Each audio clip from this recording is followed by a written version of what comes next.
Hi guys, welcome to Chris Cowlin's channel for this live watch along for the Premier League relegation six-pointer between Tottenham Hotspur and Southampton at the Tottenham Hotspur Stadium. What a time to be alive. The sun's out.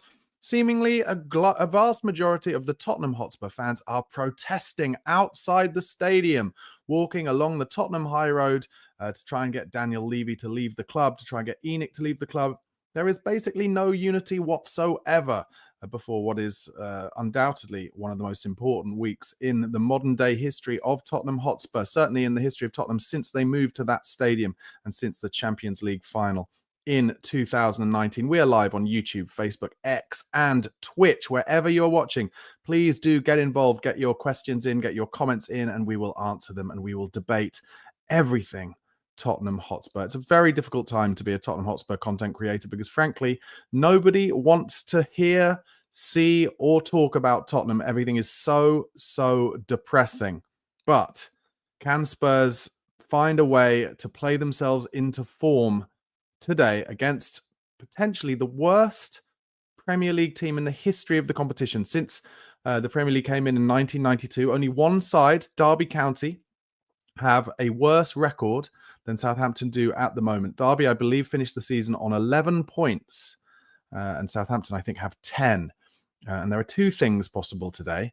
One is that Tottenham can relegate Southampton if they get 3 points against them, or Southampton would break that chance of them having the record of the lowest points by beating Spurs, and another record would be formed, which would be that Tottenham would be the first side in Premier League history to lose at home to all three clubs who end up getting relegated this season. And frankly, Tottenham are so lucky as we've just dropped down into 16th place in the league.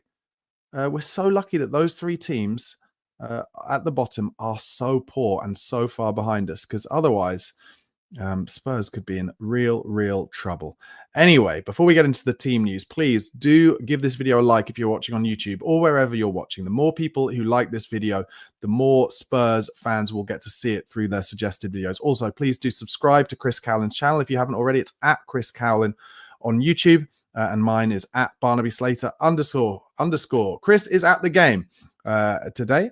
And he's already been posting loads of content across all of his platforms. So do keep an eye out for that. He will be posting videos as well throughout the day, including the press conferences straight after the game on his YouTube channel. So keep an eye out for that. And he will be, of course, hosting the Spurs Chat podcast from about 5:15 p.m., where he'll be joined by Darren Altman, Harry Scarf, and Melvin, who's usually on the phone to me after the game. But today he'll be speaking to Chris. Okay, let's get into that team news. I did speak a lot after the game during the week where we lost to Chelsea about what kind of team we thought Big Ange Postecoglou, who is still officially our manager at this stage, what team he would put out today. And he's done a kind of mix and match, I'd say. So in goal, Vicario, Porro at right back, Jed Spence at left back. Ben Davis comes in for Mickey van der Ven alongside Christian Romero, who I guess Ange is trying to play into some kind of form. And similarly with the midfield, I think he's desperately hoping that by picking the same midfield to start as he did against Chelsea, they will find some rhythm between them. So it's Bergvall, Maddison, and Bentancur as the three in midfield. And then in the forward line, Son, who I have to say, unfortunately, is just in a horrible run of form, alongside Solanke, and Brennan Johnson comes in for Wilson Odobert. On the bench, Kinski, Udogi, Van der Ven, Odobert, Tell, Richarlison, Sarr, Bissouma, and Gray. The Southampton team, Ramsdale, Carl Walker-Peters, Manning, Bednarek, Harwood Bellis, Aribo, Ugachukwu, Dibbling, Tyler Dibbling, who of course is on Tottenham's list, so that's where the script might come in today. Dibbling having a good game. Fernandez, Sulemana, and Archer. Obviously, Carl Walker-Peters previously played for Spurs as well. On the bench for Southampton, McCarthy, Stevens, Smallbone, Stewart, Bree, Sugawara, Onuachu, Wellington, and Bella Kotchup. So that is the team news. Not a lot. I don't know what you think. Let me know in the comments. But it just doesn't feel like there's a great deal to gain from today, whatever happens. Because even if we win comfortably, and I'll tell you now, I bet we don't. I bet we don't win comfortably. I bet it's like the gnashing of teeth today. The atmosphere will be terrible in the ground. They've all been protesting outside. I've seen some of the videos on social media. Definitely more people at the protest today than there were even at the previous one. And I just do not see. I don't know. I hope I'm wrong, but I don't see Spurs even doing anywhere near as well as they did in the away game where we finished off Russell Martin as manager of Southampton. But they were really trying to play back then. But I don't think they'll be trying to play. And they looked like they were going to get a really good result against Crystal Palace last time out, I think. So it's a difficult one. And of course, Tottenham will be. All those players will be desperate not to get injured. So I kind of feel like now there's a chance. Let me know if you agree with this. I think there's a chance now that Tottenham's players are basically playing in the Premier League at about 10 to 15, maybe even 20% less because they don't want to get injured before these Europa League games because all of the eggs could not be more in the Europa League basket. Speaking of which, I dug out the Bundesliga scores. Eintracht Frankfurt yesterday lost to Werder Bremen. I don't know whether they rested a lot of their players. I'm not sure, but they had been in really good form in the Bundesliga. So it's not a bad thing that they lost yesterday. One other thing I wanted to talk about before the game starts. You know, a lot of Tottenham fans for the last decade or so, since Spurs have become kind of a pretty regular Champions League side, have been saying how they don't care about the Champions League. They don't care about getting top four. They would happily take being 17th in the league and winning a trophy. Well, we might be 17th in the league in a week's time. We've got Wolves next week. If we draw or lose today and then lose to Wolves, we'd be 17th in the league. So how do you feel? I would say it shows that actually that kind of comment that people have been making about how they'd be happy to be 17th in the league, I don't think they would, even though I don't think they are, even though we are still in with a chance, albeit it seems like the chance of winning the Europa League is getting more and more minuscule because just the form is so appalling. But I have to say, whilst we're still in that Europa League, you know, I'm not that bothered about what happens in the Premier League. I just don't want us to get any injuries. I really, really don't. I'm struggling to find a stream for this game at the moment, for the Southampton-Tottenham game, which is a bit of a worry. Obviously, what with this being a watch-along and all. But what else can we talk about? Well, let's see what you guys are saying in the comments. Chandy says in the comments that Frankfurt played most of their primary players yesterday, apparently. So that is good news. Yeah, this is bad. I actually can't find a stream at the moment. Let's see if I can dig something out. Randint says, I have a question. If Areola does get the job, do you think he can give us some silverware? I feel that Prem teams have played against Areola's tactics. Not much is going to change, in my opinion. Hard to know, I guess. Really, really hard to know. It's very hard to know. I mean, I've been impressed with what Iraola has done at Bournemouth, and his record in Spain was pretty decent as well. So who knows, basically. Sorry, I'm just using the search tool to try and find a stream. Yes, John Lancaster says, make up what you're watching as you go along. It'll be more entertaining. You're probably right. Well, I'll tell you what, I can probably guess what will happen. Spurs will kick the ball long from their opening kickoff, and then Southampton will have a chance straight away, I would have thought. Tends to be how it goes. Here we go. I found it. That was a little bit of a worry for a second there, wasn't it? Okay, so they're just reading out the team news now. The game, of course, being played at the Tottenham Hotspur Stadium. It's a beautiful sunny day there. As I said, I'm not sure it's going to be a great atmosphere, but things that we need today. Sonny, I think, desperately needs a goal, to say the least. I think that's an understatement. And it'd be interesting to see whether Brennan Johnson, who's starting, will he get any space to actually run into? You would think Southampton would play pretty deep, and therefore Johnson might struggle. But he did play that great cross where we nearly scored from against Chelsea. Tino in the comments says, you call yourself a Spurs fan? I do call myself a Spurs fan on the basis that I am a Spurs fan. So that's what I'm going for. TSOM says, should have played the kids, rest the squad for the Europa. Yeah, I'm kind of surprised, but I guess he's just trying to play some rhythm into them. But yeah, who knows? I think the one for me is, should Solanke be playing today? He runs so hard. We don't make him any chances. If he gets injured, oh dear. Alan Landers says, Archie Gray surely starting Thursday night. I bet he doesn't. I cannot see him starting Thursday night. Where would he start on Thursday night? No, he's going to play Van der Ven and Romero on Thursday night for sure. You can guarantee it as far as I'm concerned. Ben Davis has come in for Van der Ven to keep some balance in the back four. And Odebear, I would say, is now a starter for Spurs.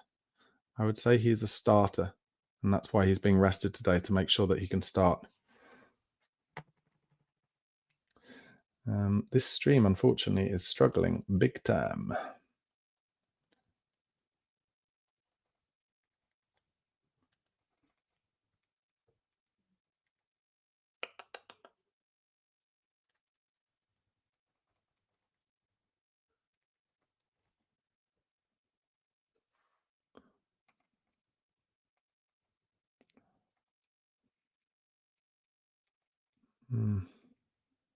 Sorry, I'm just trying to find a feed again.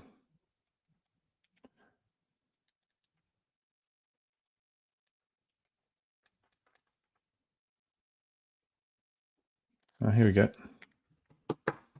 Ange Postecoglou's got his jumper on. They've cut to Daniel Levy. He's with his wife. He doesn't look delighted, but nor would I be after what happened after the kind of protests.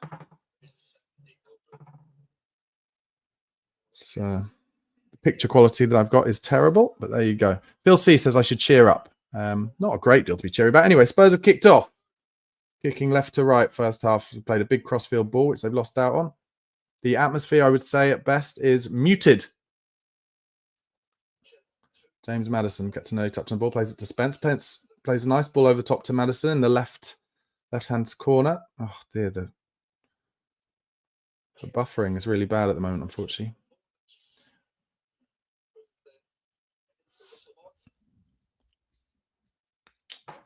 Why is it buffering so much? So annoying.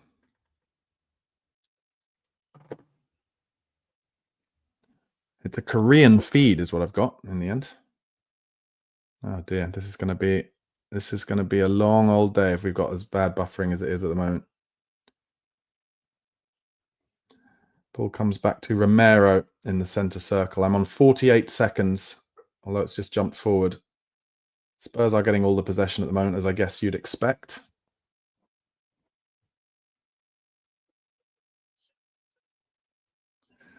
Question for you guys. Do you think Jed Spence is better at left back than right back?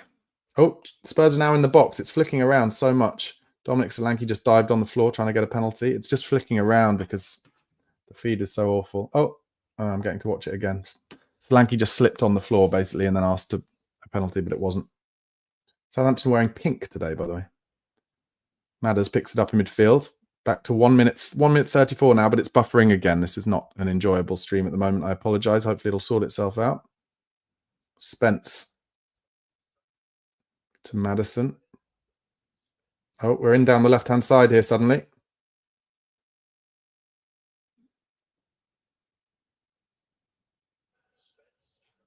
I'm going to get to see it again. Spence might have a chance at a shot here. No. Cuts back onto the left. Oh, and then it's really jumping around. This is awful. Okay, hold on with me, guys. I'm going to try and find another feed. Go to beIN Sports if I can find that.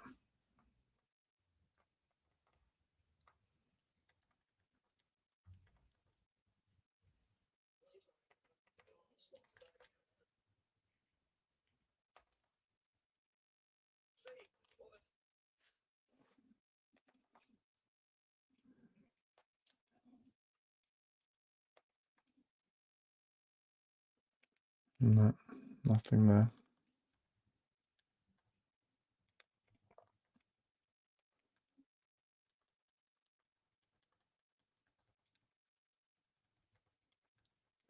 This is great broadcasting. I do realise this, guys. Apologies.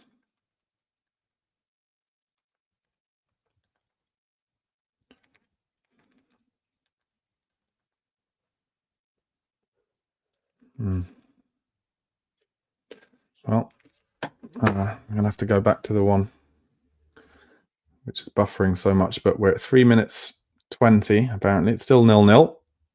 I don't really know what's going on, unfortunately, because it's just buffering about so much.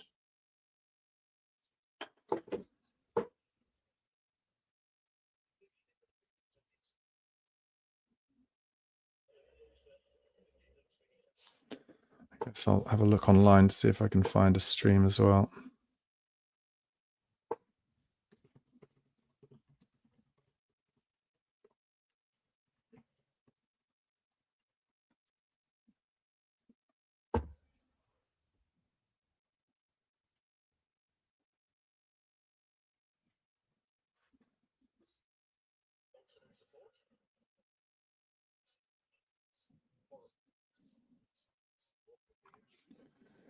4 minutes 8 gone now. Southampton just trying to bring it out of the back, from the back with Walker-Peters, and Bergvall fouls him.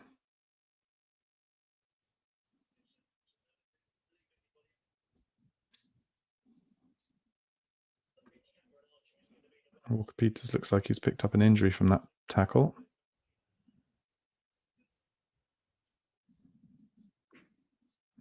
This is the problem when you can't, when there aren't loads of streams because it's not on one of the main channels. It's quite hard to find it. When you do get one, it tends to buffer. It's frustrating. And Postecoglou on the sidelines, looking kind of nonplussed at the moment. Okay, big long kick from the Southampton keeper, dealt with by Romero, brings it down and goes back to Ben Davies.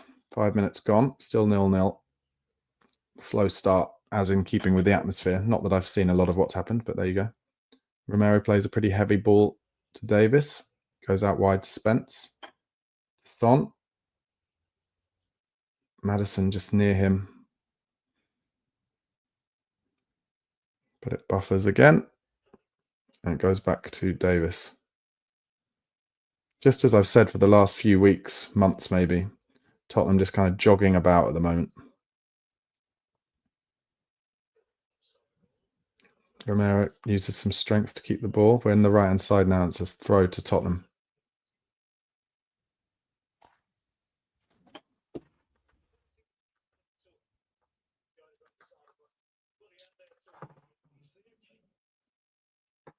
Porro takes it, gives it away. Bentancur helps him out and goes back to Ben Davies.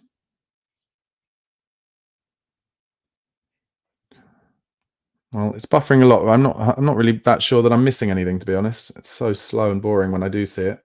Good ball in from Bentancur there to Maddison in between the lines. Goes out now to Brennan Johnson, who gets to the byline.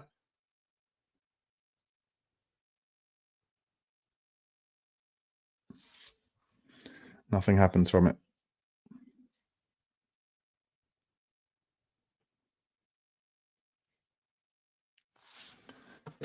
So frustrating.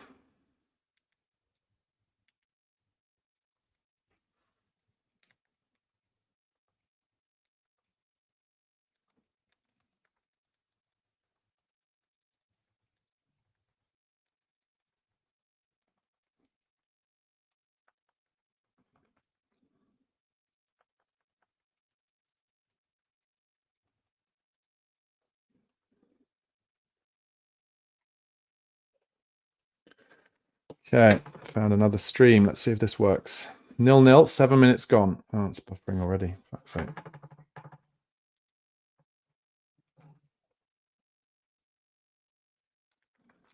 So few streams that are working. Southampton trying to play it out. God, this is hard to watch. I can't even make any notes as to what's happening because I don't know what's happening really. Madder's just pressing up there. Cuts away again. Bergvall doing his lace. Good ball from Ben Davies in between the lines to Solanke. Holds it up.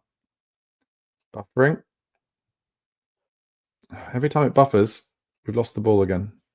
Oh no, it's happening again. It's just repeating. Solanke held it up then, gives it to Madders. Something happened there with Brennan Johnson because he looks like he's annoyed.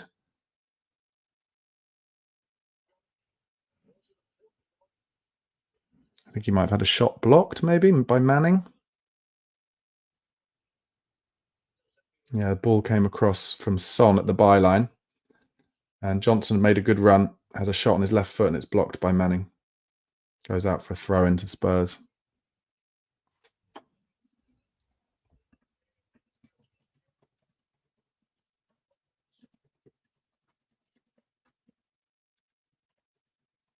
Spurs knocking it out about quite well.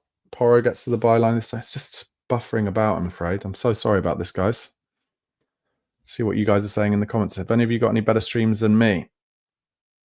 Tim Langford says, you're not buffering. That's how slow they're playing.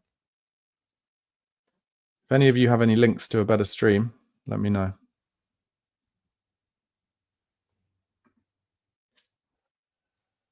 It's a corner to Spurs anyway. It's going to be an outswinger from Porro, but it's buffering, so it's probably already been done by now. Here it comes. Nothing came of it. I didn't get to see actually what happened. But Spurs are definitely on the ascendancy in terms of possession and winning the ball back.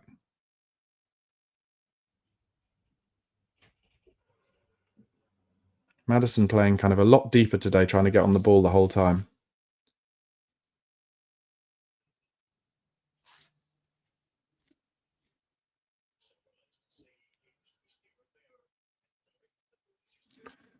And Son has just popped up in central midfield there. Lays it out to Johnson. Bergvall's made a nice run for him towards the byline.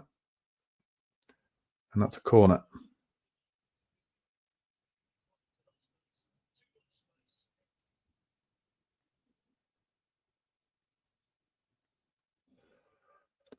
Ten minutes gone. Oh, Spurs made a chance from the corner. I just saw it. It buffered around. The corner came in. We had a free header. I think Romero saved by Ramsdale.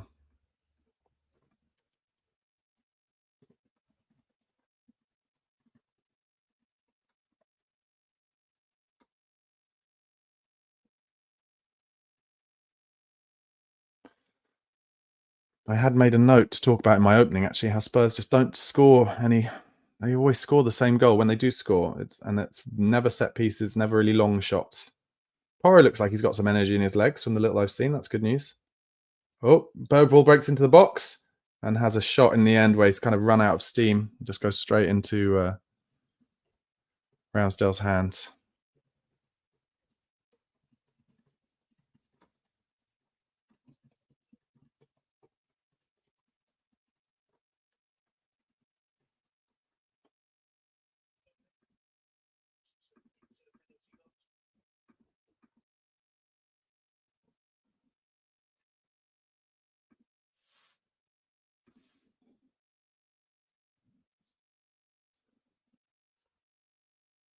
Oh, Southampton coming forward now with Walker-Peters.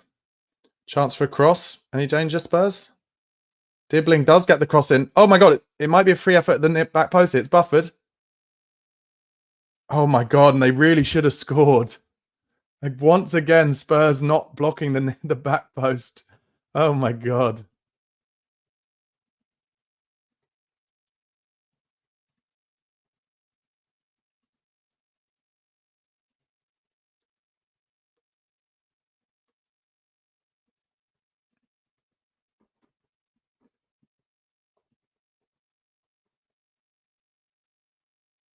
Southampton now knocking it about.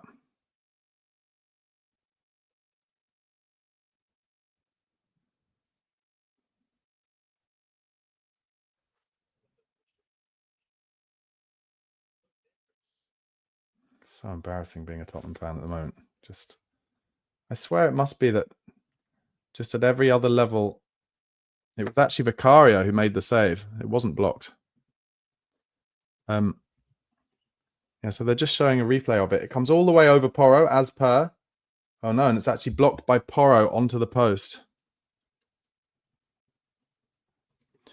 Yeah, what I was going to say is at all the levels that Angers managed before, it must just be that they weren't good enough to always get the ball brilliantly to the far post. I've got a feeling something's happened. Yeah, Spurs have scored, but I've missed it. Brennan Johnson. And it's buffering so much that I can't even see a replay at the moment. So frustrating.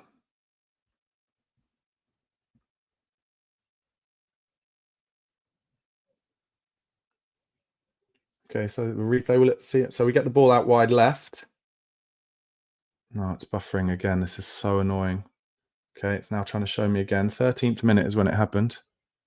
So Sonny's wide left. Spence makes the run outside him. Finds Spence. And it goes to Johnson. Oh, it's a brilliant finish. Top left-hand corner by Johnson. Classic Ange ball goal byline. But like I said, great ball from Spence. But like I said, we only score the same goal, basically. Get to the byline, cut it back and score. But I have to say, brilliant from Spence. Brilliant pass. Great run from Johnson.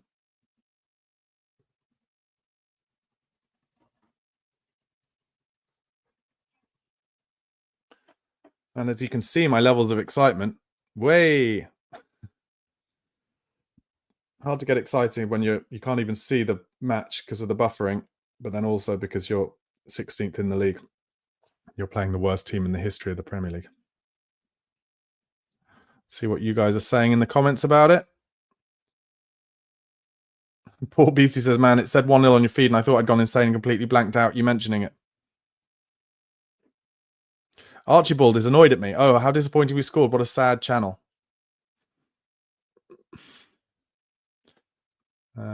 I just think, Southampton have won a free kick, chance for them to get in the box. I think it's people who say stuff like that. It's like, wait, do you not react to how football works? Of course, when your team are doing appallingly, you are sad. And, you know, scoring a goal when you've just had them the opposition hit the post against a team like Southampton, it's hard to get totally pumped for it. Anyway, here comes the cross. Flick to the back, at the front post. It's coming to the back post. Oh, and I'm going to get to see it again because of the buffering. Lucky me. Here it comes. So it's a flick from someone at the front post. Comes to, oh, chance on the edge of the box. Walker-Peters shot blocked.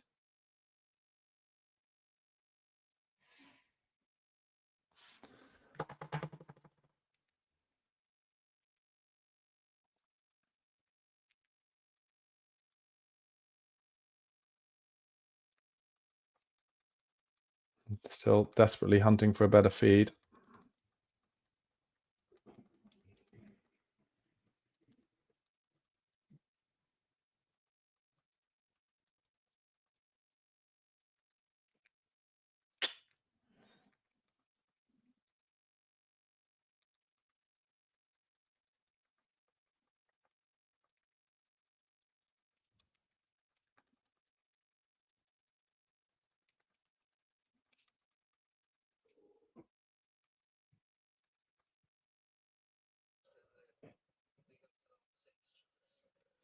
Okay, so still 1-0.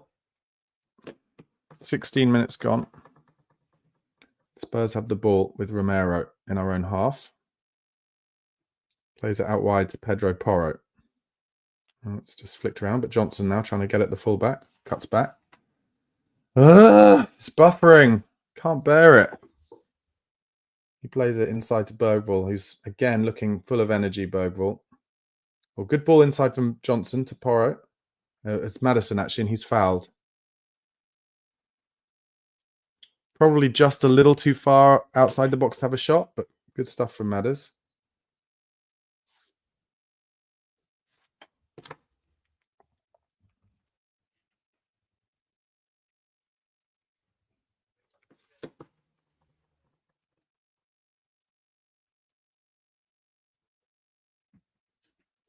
Sonny's standing over it.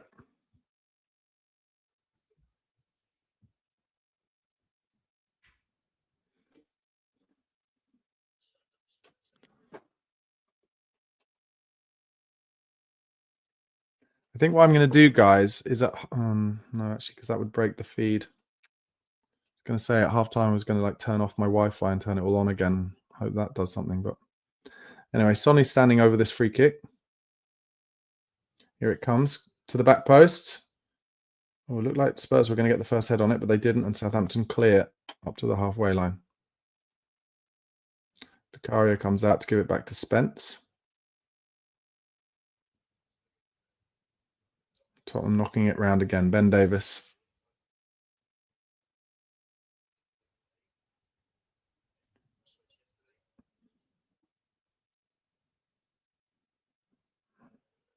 Bergvall working hard, as ever. Oh, Porro's fouled. By Camaldine.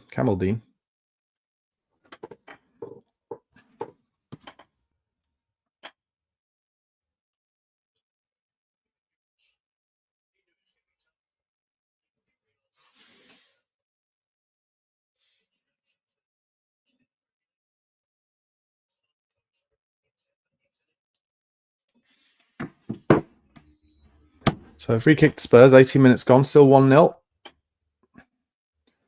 Porro is going to get this into the box. Here it comes, in swinger. Oh, it's close to Ramsdale. He gets a little punch on it. And that goes off the far end for a throw. Don't want to jinx myself, but in the last 15 seconds, it's buffered a lot less. So now we have a throw on the left, and there it goes again, buffering. Yay. 19 minutes.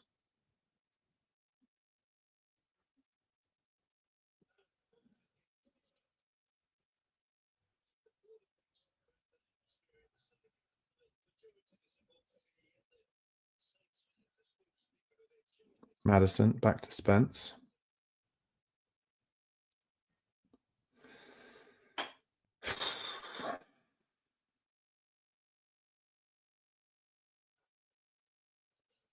Maddison plays it to Bergvall. Not the best pass, but Bergvall does well, breaking forward, and he's fouled again, but stays for Porro, and then it goes off for a Spurs corner. I'm not sure what happened there, I'm afraid, because it buffered again.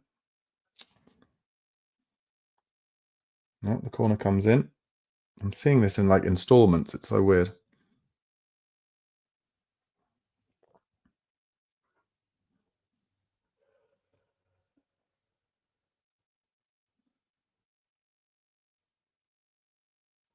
Maddison. Oh dear. He's playing it to Porro. Looks like it's ahead of him. Porro does make it there, coming towards the box now. Oh, this is honestly, I know this must be frustrating for you, but it's trebly frustrating for me because I see like something that's about to happen and then it buffers and I don't get to see what happens. This is Tottenham's 4th corner.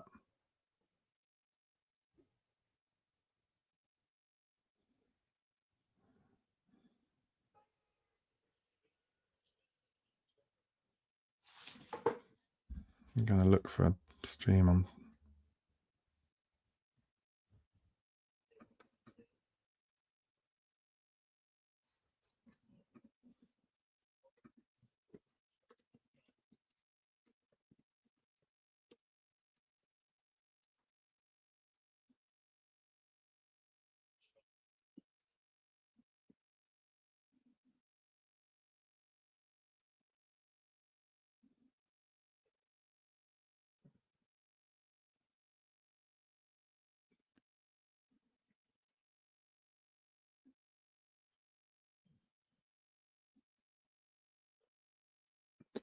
Ramsdale has a goal kick, kicks it long. Well, it's not a goal kick, it's a free kick, sorry.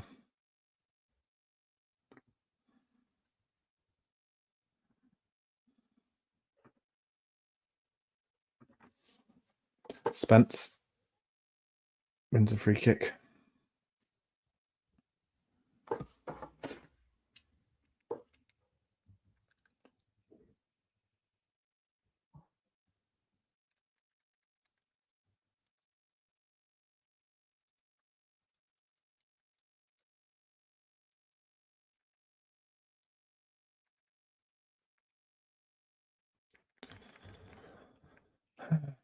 It's desperately like trying to find feed.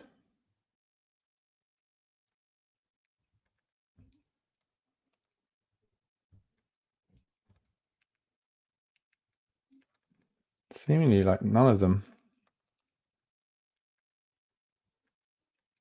Oh, hold on.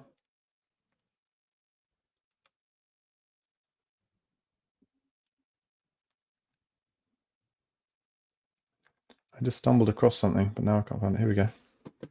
Okay, 22 minutes gone. Still 1-0 on a different channel. Long may this continue. Southampton have the ball in midfield. Bergvall pressing high, as is Dominic Solanke. Southampton trying to play it around. Walker-Peters turns it around the corner. Does really well, actually, Walker-Peters. Gets away from Son. Then tries to play an inside ball, but Bentancur picks it off. Am I naive to have a good feeling about this stream? Not only is it working at the moment, but also it's in sweet, sweet HD. Romero plays it out wide to Porro. Tries a ball over the top towards Solanke. Oh, he does well with his first touch. But then the defender comes in.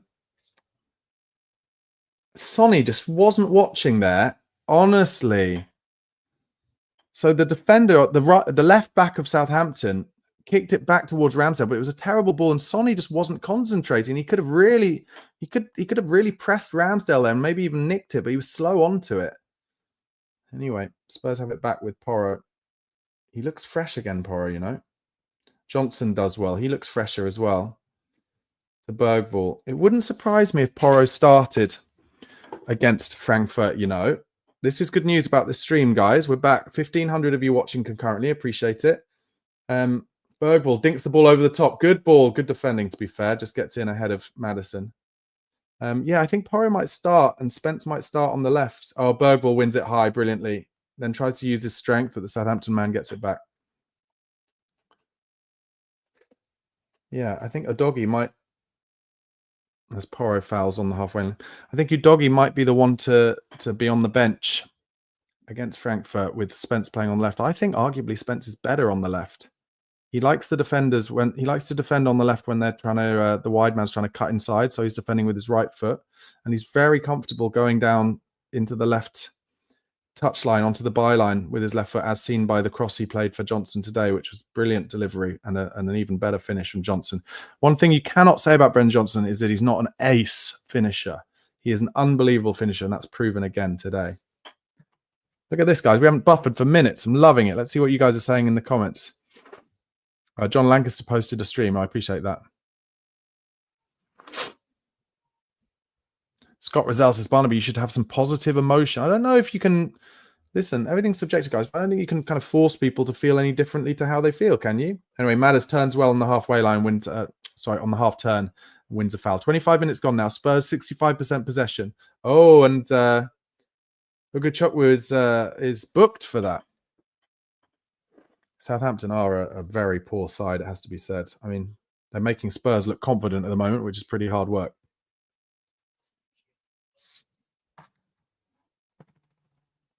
Took us 25 minutes, but looks like we got a good stream here. Madders and Sonny standing over this.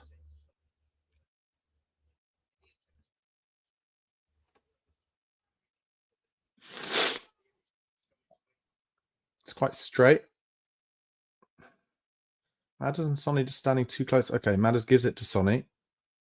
What? Gives it to Porro. Now what? Porro with the left foot. Cross chance! Hits the post. Romero at the back post. Should have scored.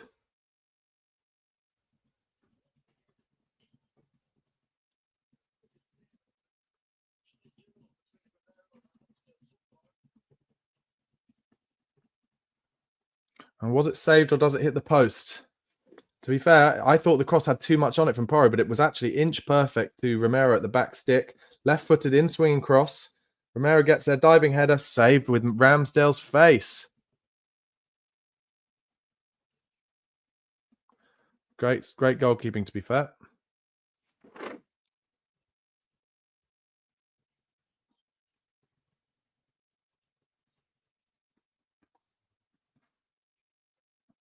Really, Romero, the only fault of Romero there is he should head it down, but, you know, it happens.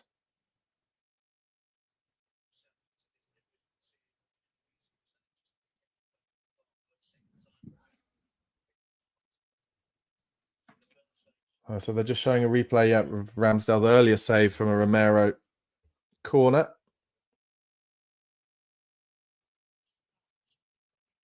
Good to see early crosses going in, though. Spurs not getting nearly enough crosses in this season, like aerial crosses for headed chances for the likes of Romero, for the likes of Solanke.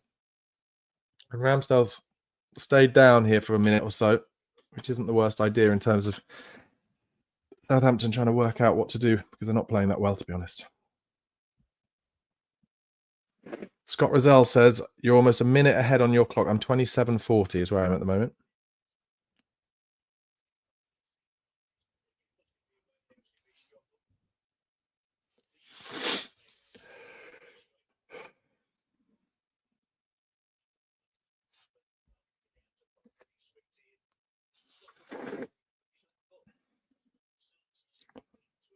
Okay, finally the game starting again.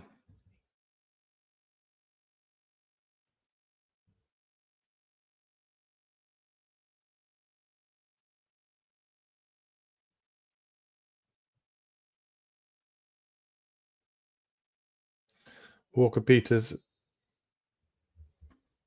takes a free kick into central midfield. Bentancur does well to win it back for Spurs. And then Son wins a free kick. Bitty game at the moment. Bergvall busy in midfield. Plays it out to Porro. Goes to Brennan Johnson. Back to Bergvall. So confident now, Bergvall. Gives it easy to Ben Davis just in the halfway line. It goes out wide to Sonny. Walker-Peters approaches him, but Sonny goes down the line to Jed Spence, who has some space now. He's fronting up Dibbling. Gives it outside for Madders, and that's a corner. Should be anyway. No, looks like it's a goal kick.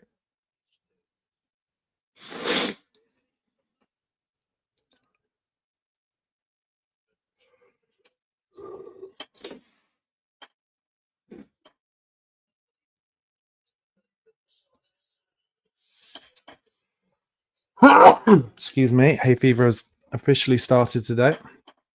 For me, anyway. Solanke pressing as Southampton try and play it out. And Spurs late to the press as they have been for about 6 months. And make a foul in midfield. As a result, I'm just going to blow my nose. So I'm going to mute you for a second.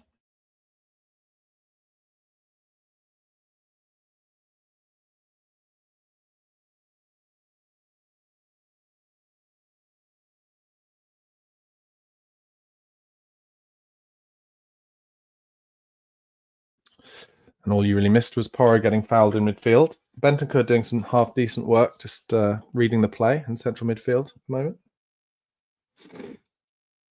It's very much like a training game, this at the moment. Pretty half-paced.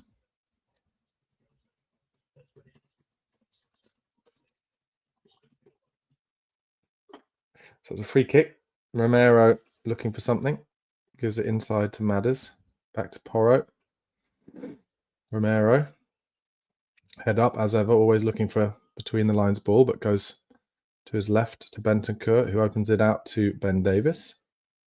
To Sonny on the left-hand side. Ball intercepted. Throw into Spurs. Back to Bentancur. Who goes back to Vicario. Who's going to go for the big diag over towards Sonny, who's very unlikely to win that. But it does put Kyle Walker-Peters facing his own goal right in the corner. Sonny blocks the clearance, so it's a Southampton throw in their own right back position.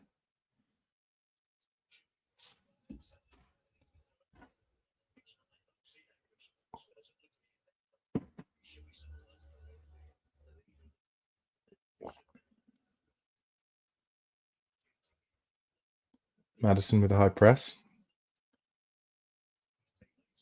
Southampton playing it around. Oof, bit of a dodgy ball within our own 6-yard box. Johnson doing some good work, and Southampton have to go long. Ben Davis does well. Drops to Lucas Bergvall. Gives it into Pedro. Porro is breaking forward and is fouled. And that's a good foul, just outside the box on the right. Foul from Fernandez. They're struggling with Porro at the moment a little bit. Porro thinking it should be a booking, and could have been arguably, but such a training game pace to this at the moment, and that I can see why he didn't give it. But another chance for Spurs to get the ball into the box, and Southampton have struggled with that so far, with Romero having had 2 headers saved by Ramsdale so far. Porro is on this. I really think Porro so far is playing himself into the team on against Eintracht Frankfurt on Thursday.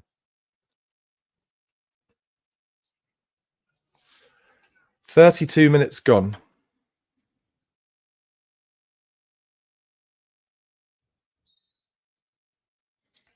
Here it comes. Back post, another chance. Bergvall scored.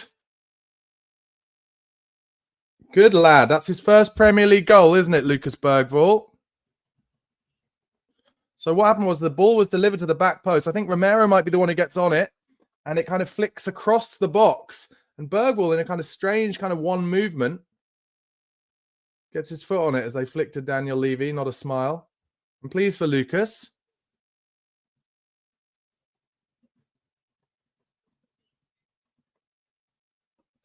Let's have a look here then.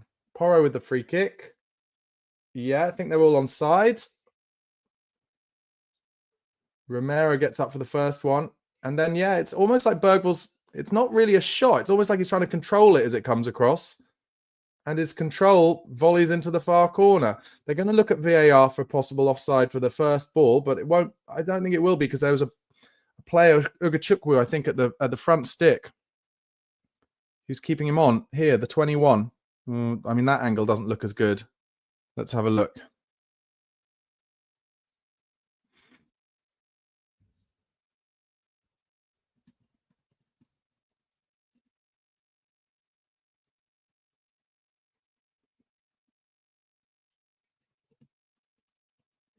I hope for Bergvall's case this isn't disallowed. Yeah, the co-coms is saying what I think is that the left leg of Ugachuk, we might be keeping them on.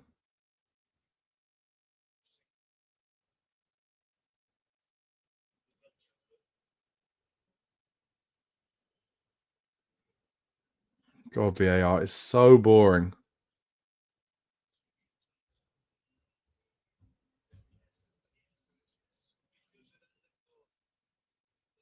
So boring.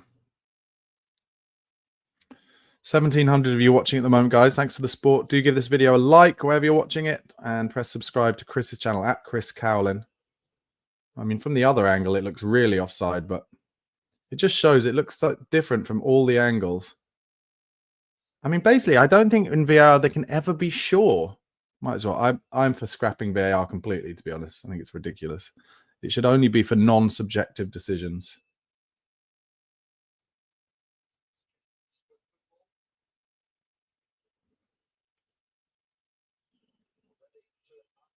Bergvall getting frustrated. It's already taken 2.5 minutes. And talked in the week how he hates VAR.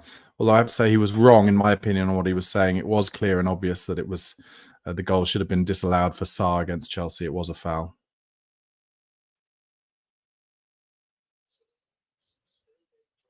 Still drawing the lines. Oh, yeah, semi-automated offside is coming in next week. So this will be the last time Spurs play without semi-automated. 3 minutes. And they're booing in the stadium, as you can probably hear.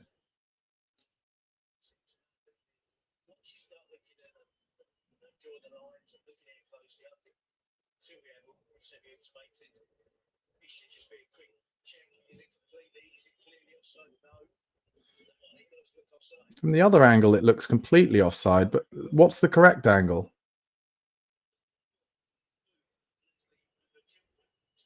This is taking like nearly 5 minutes. Jesus Christ. They're so afraid the VARs of getting something wrong. They take all this time over it. It's a joke. You know, I think this is going to end up being disallowed, I would have thought, and there'll be big booing. Hange is having a smile with the fourth official on the sidelines. Oh, and now one of the Southampton coaching staff.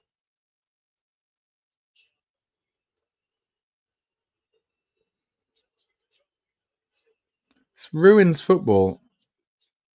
Also, if a Spurs player gets injured in the next few minutes after this,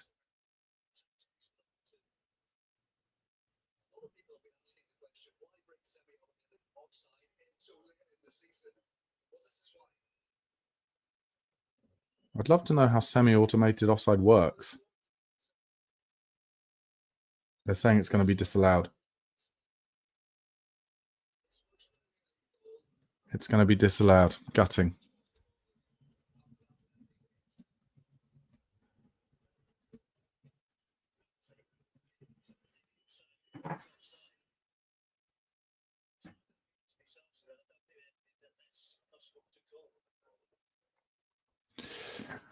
So after a 5-minute wait, it's disallowed and it's 1-0, and it didn't look obvious either way to me, but there you go.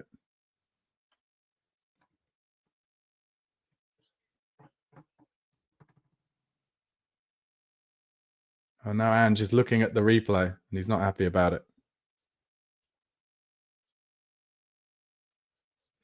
The game starts again. Southampton playing it out. The thing, like I said, that will really frustrate me is if a Spurs muscle injury happens in the next minute because of that delay. Spence. 38 minutes gone officially, but obviously there'll be at least 4 or 5 minutes added, I would have thought, as Romero tries a ball over the top to Maddison, but it goes out for a goal kick.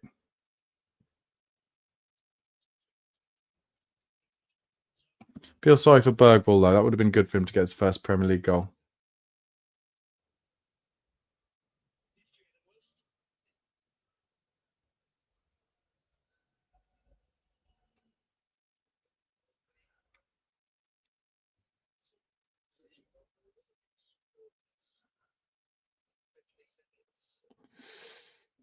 Bentancur clears. Solanke holds it up in midfield, but Southampton player gets there first. And this is bouncing towards Vicari. He's going to have to be strong. Oh, and he was fouled. Oh, and the ref, of course, didn't give the foul.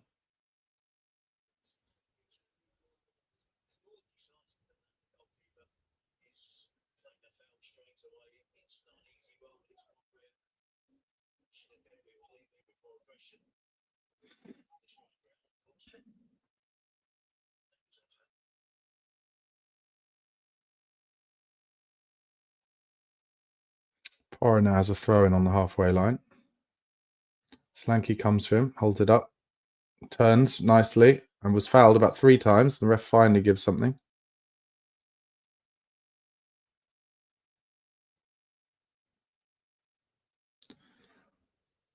Romero on the free kick.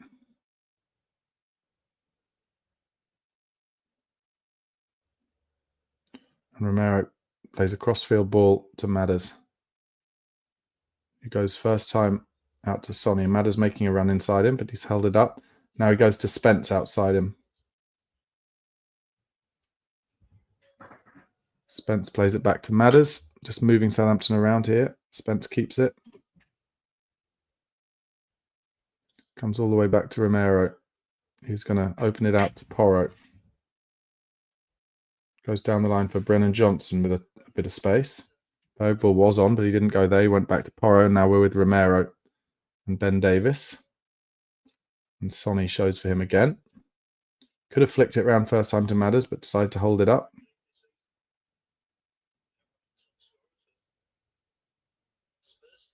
Romero out to Johnson. Plays it round the corner towards Solanke. Oh, that nearly worked. Lovely football, actually.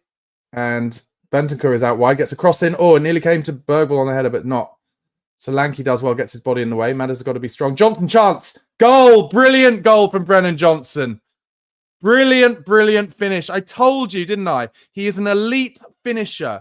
The things that Brennan Johnson can do. Elite finishing, good first-time crossing. A header came over the top and he had one chance to volley it in on his instep. A little light touch past Ramsdale. Beautiful finish. Outside of the right foot on the volley. So it came to Johnson first, played it around the corner towards Solanke, did really well to hold it up. Plays in Bentancur there, who's out wide, gets an early cross in, nearly comes to Bergvall. It's cleared high in the air, and this is where Solanke does well, uses his strength, and it's Maddison with a header over the top, and Johnson is kept onside by 2 Southampton finishers and defenders, and it's such a deft finish. Really beautiful finish from Johnson. Pleased for the boy. He's going to become an unbelievable player, Brennan Johnson, in the long term. When he gets more involved in games, as he kind of grows up the Spurs hierarchy. But when he's put in finishing positions, he is an ace finisher.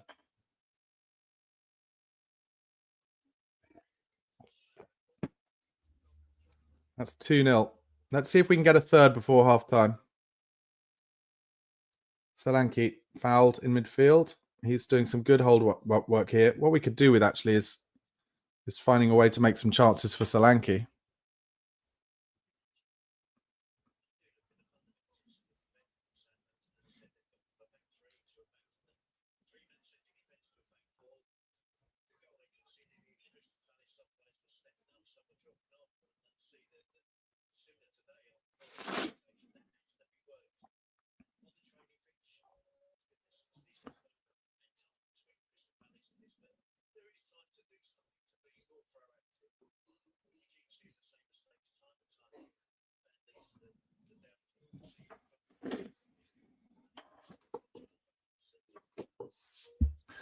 Vicario plays it across to Romero. He's got Porro with him, but he goes back to Big Vic. He's going to open it out to Ben Davis. Ben going for a channel ball. I don't mind that at all because Jed Spence is going there. Oh, unfortunately, it just fades off for a throw, and that was a lovely idea from Ben Davis. And something that we don't do nearly enough is just get a ball down the channel. And if he'd managed to keep that on the pitch, Spurs would have been in down the left. Comes back to Ramsdale now. Solanke pressing him. Southampton trying to play Ange ball, frankly, out, and they play it ball down the channel. It comes straight to Romero. Heavy touch from Romero, horrible. And he's helped out there by Bentancur. We need less of those heavy touches from Romero going into the Frankfurt game.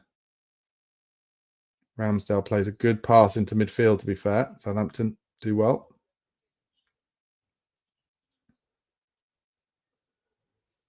Southampton just nominally in down the right-hand side. Sonny is getting his body back in the way to get at Dibbling. Not really been in this game yet, Dibbling. Good tackle there from Ben Davis. 44.5 minutes gone, but I'm sure there'll be at least 5 added minutes.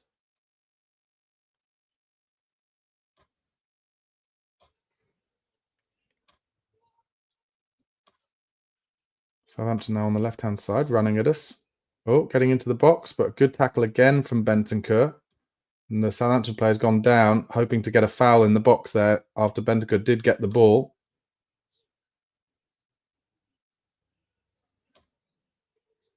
Seven added minutes.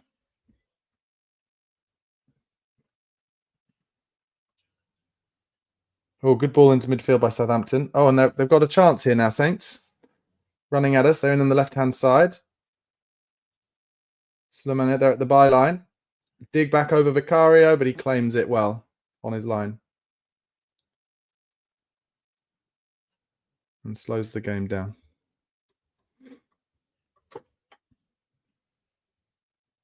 Throws it out to little Ben Davis, I should say. Madders takes it on the half turn, then turns away again, and then loses the ball. He's trying to play a paradise outside of the boot ball there.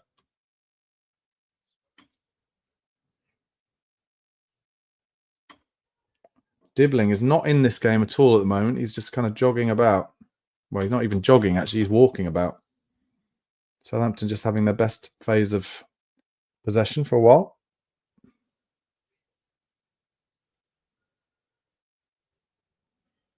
Now they get it out to the right-hand side. Comes to Dibbling. Madders nipping at his heels, forcing him backwards. Plays it into central midfield. The atmosphere is so quiet at the Tottenham Stadium. You can hear all of the players shouting.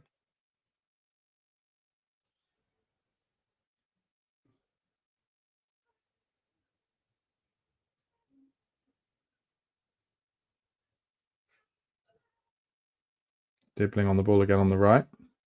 He's got a real Chris Waddle-ness about him. He plays a good ball into the box there. Madders gets a touch on it. Spurs working hard. Comes across to the left. Here comes a cross. Back post. Chance. Oh, it's just too much on it. And that's a goal kick. And Vicario shouting at his defenders like he wants someone to stop the cross, but Tottenham don't do that. They're just showing the offside there for Romero.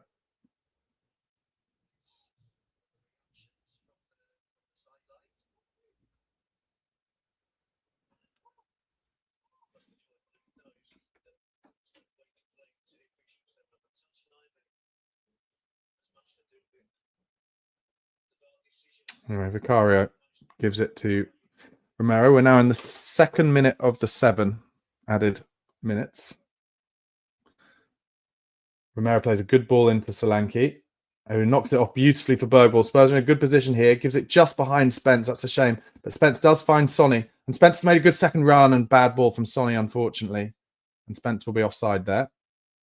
No, not given. Surprised about that. But Southampton play it out. Johnson works hard there. Good lad. Southampton have it in their left-back position.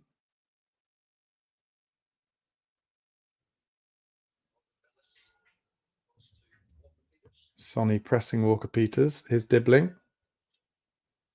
Cuts inside on his left foot. Spence does well. Doesn't quite win it, though. Dibbling still has it in central midfield. Doesn't look like a £100 million player at the moment, though, Dibbling. It's fair to say. Now they're running it on the left-hand side. Good defending from Pedro Porro, though. Wins it off the forward. Can he find an easy ball? Not at the moment. Gives it inside to Solanke. Tries to get it back to Porro, but Porro now continuing his press all the way back to Aaron Ramsdale. He's out of position now, Porro.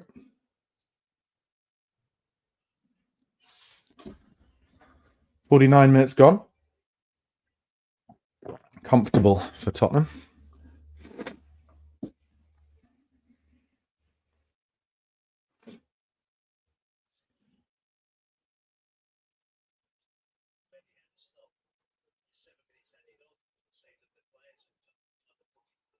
Bergvall pressing hard. Southampton play it through. It's a good ball. They've got 2 over on the right-hand side here, Southampton. So one of Sonny or Spence going to have to try and stop a cross here, I would have thought. Dibbling sets them up. Sets them up to then roll it back for a cross by the fullback, I would have thought.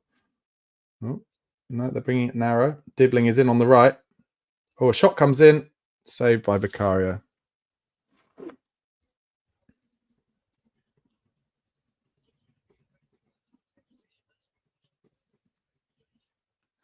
Vicario rolls it out. Romero has it. Plays it across to Ben Davis. Straight into Sonny's feet. Gives it back to Jed Spence. Plays it inside to Bentancur, who goes back to Davis. Goes down the line to Spence. Little 1-2. Good ball into... It's good football from Spurs, this. Maddison is looking for Spence over the top, but in the end chose not to try and find him. So it goes to Bentancur, opens it out to Porro. Porro plays it down the line to Brennan Johnson, who dinks one over the top towards Bergvall. Doesn't quite make him, unfortunately, but Son picks up the second one and then is fouled. But the foul's not given. And then Johnson fouls, and that foul is given.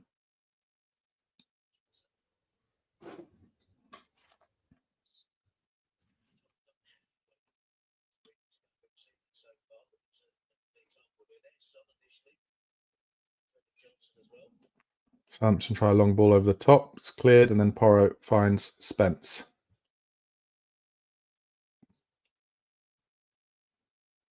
Gives it inside to Solanke. Goes back to Ben Davis. Goes across to Vicario. We're into the last minute of this added time now. Vicario lays it across to Ben Davis. Goes to Spence, who's got time and space. Spence goes to Solanke, takes it on the half turn. Beats one man, and then tries to play in Spence down the left. Who got the ball there? Real chance for Spurs. They've got bodies. Oh no, Spence should have passed when he shot. Ramsdale makes the save, but there were so many bodies. Wrong decision from Spence.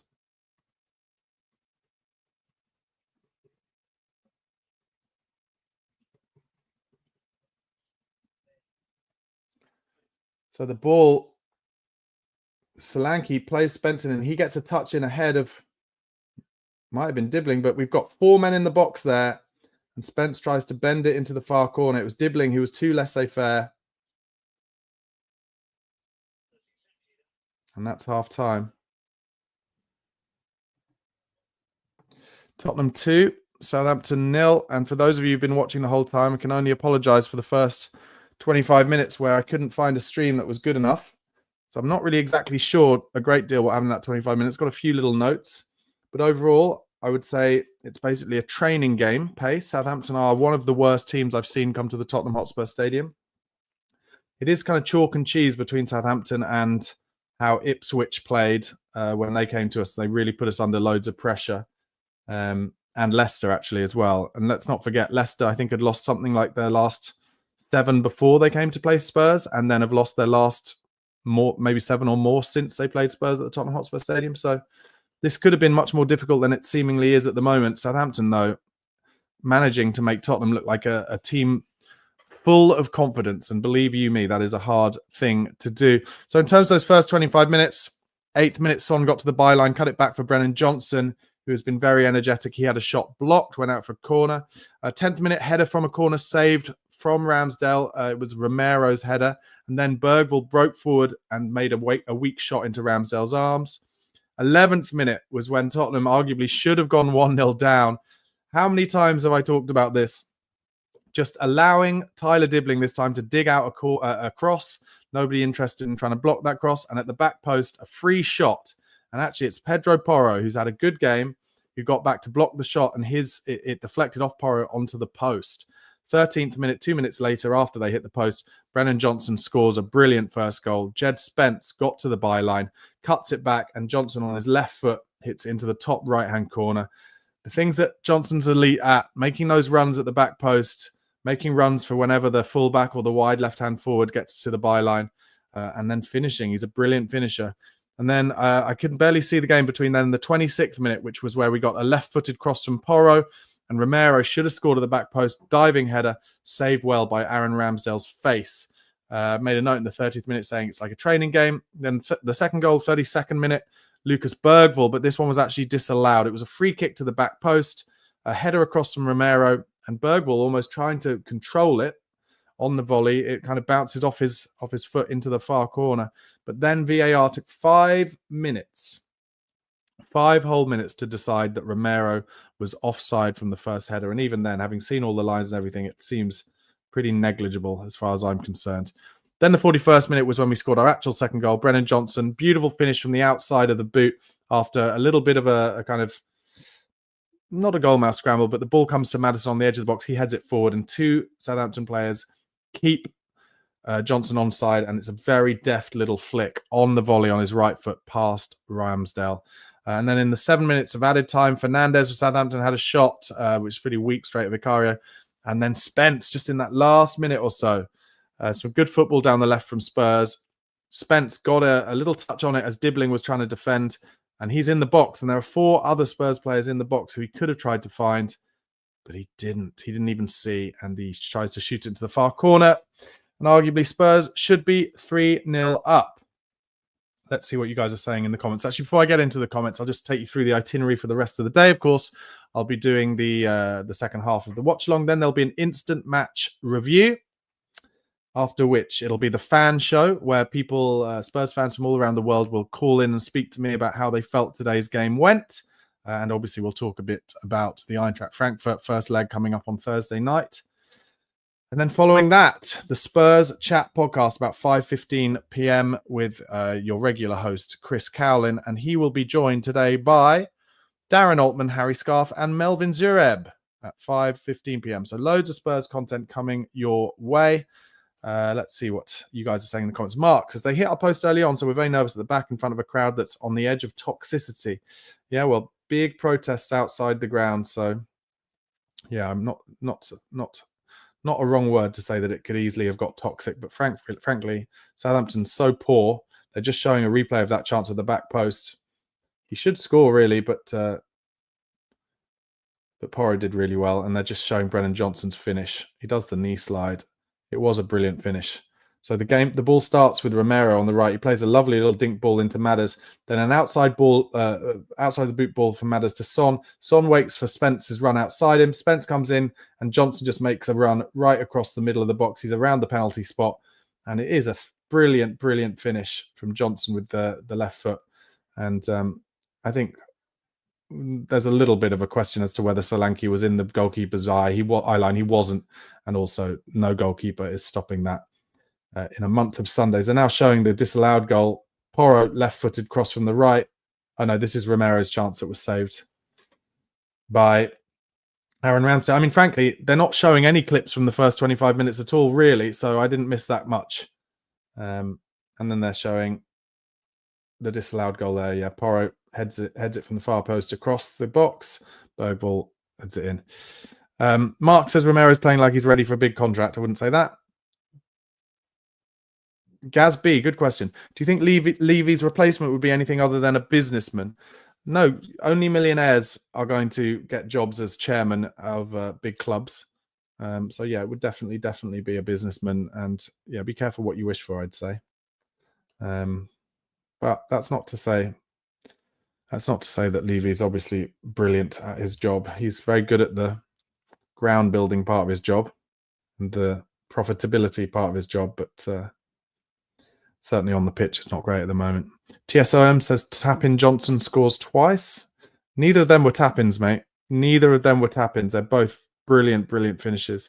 Darkby says, do we make lots of changes to give other players a run out or try to build some cohesion with the current setup? I think he'll probably bring off Bergvall at 60 minutes. Madders probably maybe 70 minutes, something like that.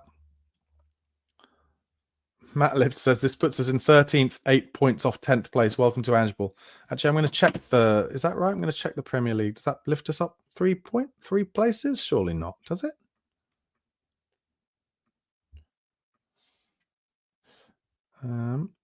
Yes, it does. Puts us above Manchester United and Everton. Holy moly. Whoa. And now we would be 5 points behind Brentford in 12th. Oh, my yes. We're brilliant. TSOM says Southampton are a shocking team. No wonder they're playing in pink. Not really sure the relevance of pink, but yes, they are a shocking team. TSOM says should be a 30-second limit on VAR decisions. Yeah, I don't disagree with that, actually. Yes, Bedo James, thank you for your comments. It's halftime. We should win this. LOL and Saints will officially be relegated. Mace 106 says Ange's famous halftime team talk incoming, conceding a goal within 5 minutes. Mark says beer time, yeah. Matt Lift says VAR almost as useless as Ange. Scott says Son's been going down too easily again. Yeah, I mean, Hindle Walker says Ange did say he always wins something within 2 years, and it looks like he's going to be right if we beat Southampton, that is. To be fair to Ange, and I've been critical of him recently, but he didn't say I'm definitely going to win something. He said that in his experience of how he's done, he has previously always won something in his first 2 seasons, which is just factual.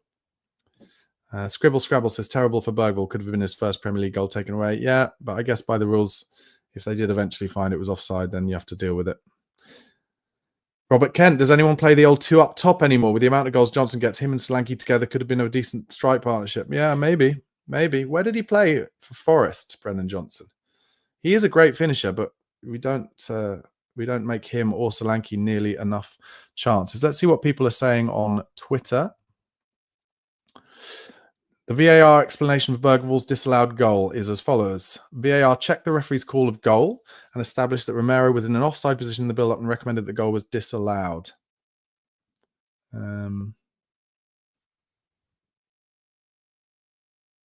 Just looking at the picture.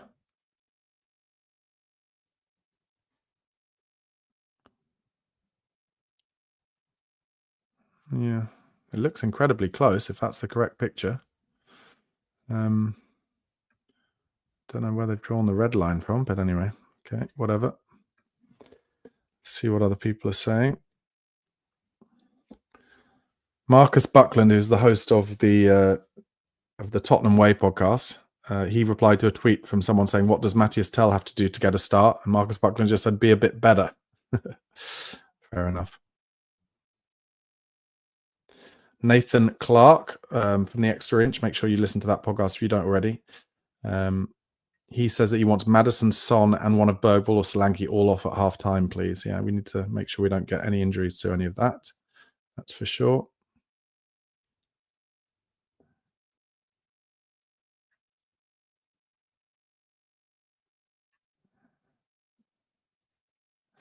Let's see what the scores are in the other games as well. Why not? Fulham are losing. Liverpool are losing 3-1 to Fulham. Blimey. What is going on there? I mean, you wouldn't bet against them dragging it back, but let's see how that takes. That's not good news. That would mean Arsenal only 9 points behind them. Oh, no, sorry, 11 points behind them with 7 games left. It'd still be too much to do, surely. Okay, here are the stats. 8 shots to Spurs, 6 to Southampton, 6 on target for Spurs, 1 for Southampton. 245 completed passes for Spurs, 89% completed pass accuracy, 58% possession from Spurs. Silence says, is the second half underway? Not for me, not yet. Epec20 says, get rid of the offside rule. I don't think that's going to happen. Brentford 0, Chelsea 0 in the other game. Goals for Fulham scored by Ryan Sessegnon, Alex Iwobi, and Rodrigo Muniz. Sessegnon scored against us, now scored against Liverpool. Of course, we gave him away for free, but I feel happy for him. He was so unlucky, wasn't he?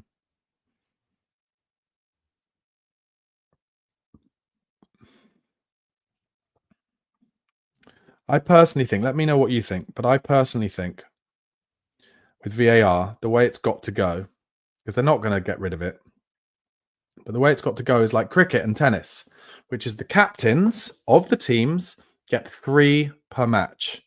3 opportunities to use VAR per match. And I'm not including with VAR, I'm not including goal line technology. Goal line technology stays as it is because that is factual. But for subjective things, the captains get 3 a match, 3 opportunities to go, okay, we want to VAR that. And if they're correct, they keep it. And if they're not correct, they lose it. And that way, you know, maximum you're going to get is 6. And I don't think you ever really get 6 VAR things anyway. And I just think, you know, maybe 3 is too many. Maybe it's 2 a match. But I think that way that will improve things, because at the moment it's just ridiculous. Blake Strab asks, am I still Ange out? Well, I'll say what I've always said. I would love Ange to prove me wrong. I would love him to lift that Europa League. But the reality is, because we still endlessly concede the same chances, we got the Southampton hit the post from exactly the same thing today, a cross that we don't block, and the back post that we don't mark. I'm afraid we concede too many chances and goals the same way. It's naive. And I just think that, you know, oppositions know how to deal with Ange, unfortunately. Flywire76 says 100% agree with 3 appeals for VAR. Walnut 1999 says good for Sessegnon. I agree. Morgan 1882 says, can we use VAR to sack Ange? El Bento says that's the cricket DRS system. That's right. Totally agree. Matt Liff says great idea. Kulich says that decision for Bergwall's goal was a shocker. TSOM says that works like Hawkeye in tennis. I think they've got to. I think they've got to eventually bring that in. That has to be the way. And maybe 3 is too many. Maybe it's 2, because 3 maybe you might be able to use with everything. But then also, if it's, you know, that's true actually, you know, they're gonna want to, aren't they, the captains? Every time their team concedes a goal, they're gonna want to get VAR to try and find a way to disallow it. So they'll quickly burn through any VAR options when they concede goals. And then when it comes to some of those subjective ones that come with tackles and stuff, maybe you don't have one left, and therefore your man's going to get sent off when he shouldn't be or whatever. So let's see what happens. Looks like we're not too far away from the game kicking off again now, thank goodness.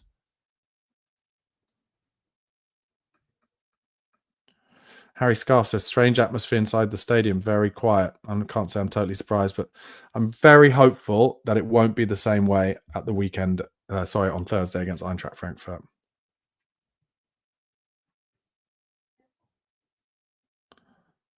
And here come the Spurs players. I'm just seeing a replay of Munitz's goal for Fulham. Oh, so it's a big high ball into the box. Oh, no, it's actually beautiful for Munitz. Do you remember that goal Dele Alli scored against Man United when the ball was like super high, and then just in one movement he controls it and turns and then scores? It's kind of similar to that, but Muniz has done it from miles out and then gets into the box and scores from there. Okay, so second half about to kick off. Spurs kicking away from the south stand this half now, which usually it's the other way around. And Southampton kick it straight back to their keeper, Ramsdale, who's going to go long, which seems to be something that all Premier League clubs, or a lot of them, do. First header, breaks into midfield, and Madders, heads it back to Vicario. Throws it out to Ben Davies. He's got Spence outside him. He goes straight to Sonny, who takes it on the half turn. And Sonny's in here. Well, not in, but he's in midfield. He lays it across to Spence, but it's a heavy ball from Son and allows the defender to get a slide tackle in. That's a shame. Again, Son not in great form at the moment. But Spurs able to win the ball back and win a foul in midfield. Madders takes it quickly to Davis, who plays it across to Romero. Goes back to Ben Davis. Goes to Spence, who's pressed. So he'll have to go back to Vicario. It's a very heavy pass to Vic, who has to take it on his left foot and clear it long with his left foot. It's a good kick from Vic up to Solanke. Oof, nearly passed. Got it straight to Maddison, which would have been amazing. But Southampton now have it on the halfway line.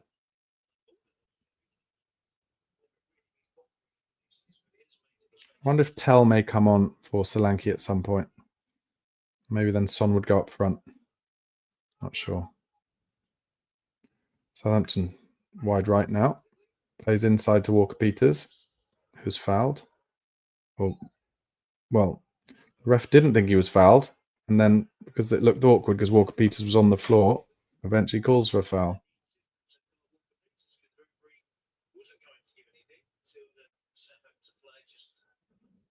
Yeah, he just fell on the floor, Walker-Peters.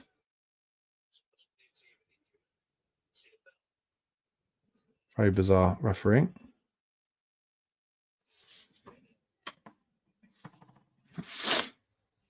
Southampton, I'm going to lob this one up towards the box.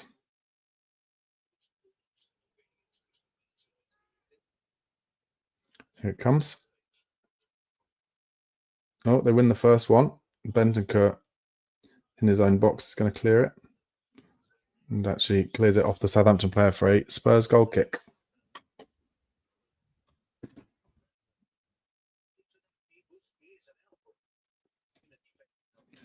Porro. It goes long towards Solanke. He's beaten in the first ball, and then it comes into midfield. Southampton get down to the left-hand side now. Driving at Pedro Porro. Brings it back, and this is how Spurs like get set up. Cross comes in. Romero clears the first one. And Porro. And then Solanke tries to bring it out, but he can't, loses it. And so Southampton have it again in midfield. Out to Walker-Peters. To Dibbling. Fronting up Jed Spence. Spence and Sonny do well, so Dibbling has to come back. Southampton bring it to the left-hand side now. Sulemana. Oh, he's taking on Porro. He's reached the byline. Good football, but a good block at the near post. And Johnson has it now. And I wonder if he can find a pass. He dinks it towards Solanke, but Spurs unable to hold it up. Southampton have started a little bit better here. Someone mentioned in the comments, didn't they, about Ange Postecoglou's team talk and us conceding in the first 5 minutes? Well, Southampton are definitely getting some possession here. So they find it out wide right to Dibbling. And it gets to the byline here. Oh, and that's a bit of a scissor tackle from Bentancur, but it leads to a Southampton corner.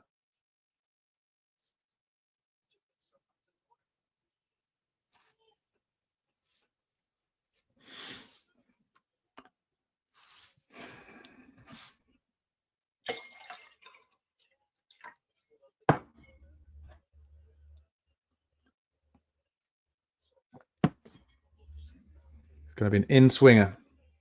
Left-footed coming in towards Vicario. Will they try and block him off? They've got men around him, that's for sure. Here it comes. Here comes Vic.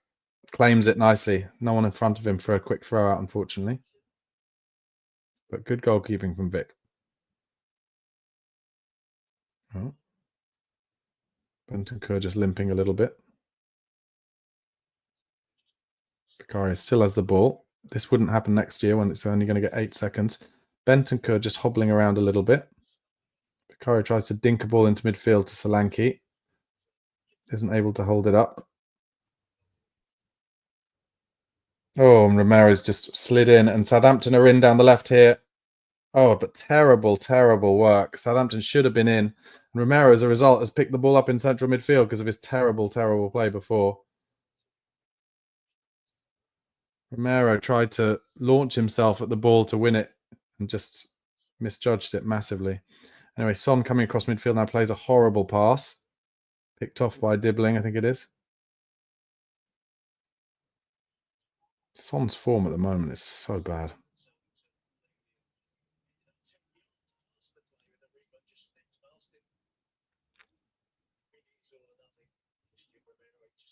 Oh, Southampton at the byline, but Bentancur does well with a slide tackle.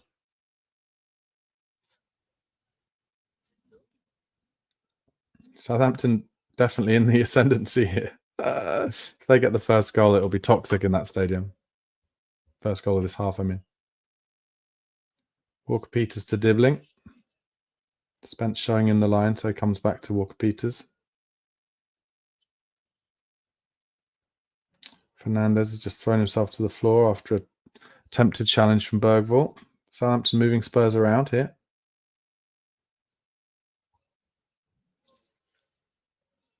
Again, like the tempo, it's more like watching that Spurs Legends game the other day. It's so slow. Walker-Peters comes inside Son easily. Southampton in wide left now. Again, driving at Johnson and Porro. Porro does well. But then they've still got it, Southampton. Bentancur does well. Oh, it plays a bit of a heavy ball, so Southampton have won it back. Bentancur working hard on the press. He's the only one who is. Solanke trying to help him. Spurs in a little bit of a lull at the moment. Oh, and Ben Davis did well there to win it back. Bergvall trying to drive out. Gives it back to Spence. Goes back to Davis. Turns away to Vicario. It's going to need to offer him an option. Vicario plays it out to Porro. Has to take it on the half turn. Good ball into Johnson. Plays it around the corner. But poor ball. Solanke wasn't ready for it, and Southampton have it again. Wide left. Spurs just unable to keep the ball in the second half so far.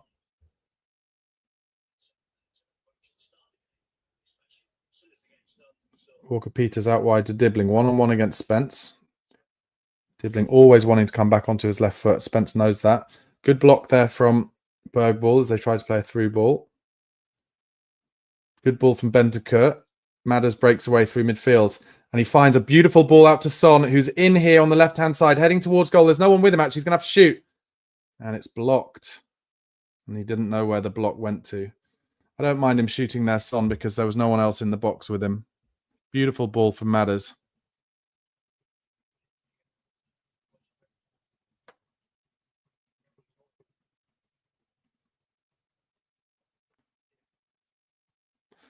Southampton have it wide left again now. I did wonder a little bit if Southampton having all this possession in our final third might lead to a chance on the transition. That's what happened now. Dibbling fronting up Spence. Yeah, Spence knows that you can just show Dibbling the outside all the time. It's a little one note from Dibbling, I have to say. Walker-Peters. Back out to Dibbling. Now he's got a chance to cross it. Oh, but he doesn't. He goes down the line for Walker-Peters, but Bergvall deals with it. Oh, Bergvall's just lost it there to Walker-Peters. That was poor. Tottenham being lazy, and Southampton are in the box. But Romero reads it and then gives it into Solanke. He's got to hold this up somehow. Oh, brilliant from Solanke. And Romero could be in here if he can stay on side. And he didn't stay on side. He hasn't been given offside yet, but he will be. And Romero dives on the floor in the end. It was funny there, Romero, because he was knackered basically by the end. You could tell he almost tripped over his feet, and then in the end he's so desperate to try and get a free kick. He just dived on the floor.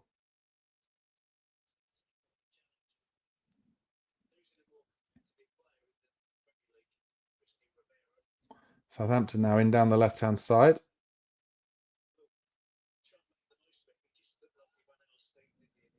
Yeah, he ran out of steam, Romero. But it was good play from Solanke in midfield, that's for sure. Oh, Southampton at the byline now. Another chance to cross. Oh, dear. Terrible. Straight for a throw-in. Goal kick, sorry.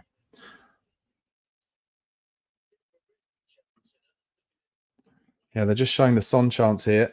Beautiful pass from Madders. It was only really Solanke trying to make his way into the box.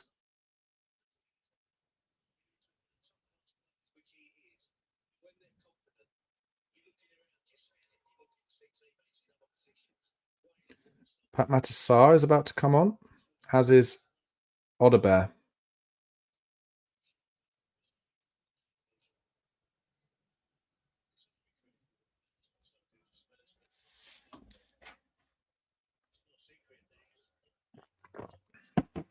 Southampton coming down the left-hand side as well, again. Into the box. Oh, they get across the front, but cleared. And Bergvall brings it out. Son gives it back to Bergvall. Lovely stuff. And Bergvall chips it over for Solanke. Has to get the ball down, uses strength, but isn't able to. He's been out-muscled a fair few times in central midfield by Bednarak today. Solanke.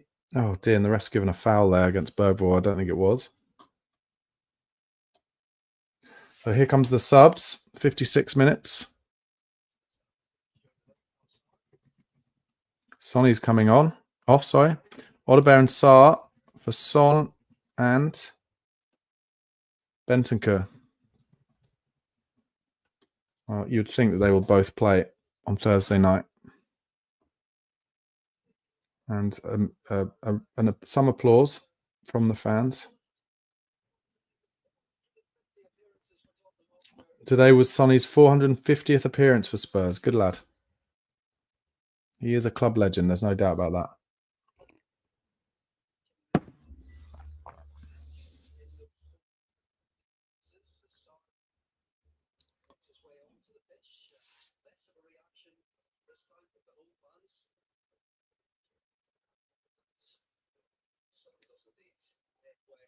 Sonny didn't have his best game. He doesn't look that happy, to be honest. But let's get the ball into Odebear's feet to really run at them. He's starting on the left-hand side, Odebear, fitting straight in for Sonny.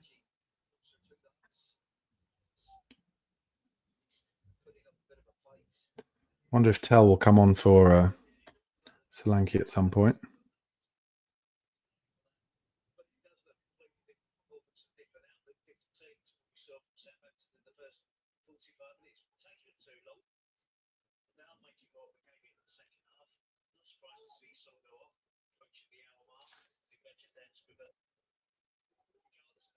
Son did, of course, fly to Korea, didn't he? And back for international break the other week.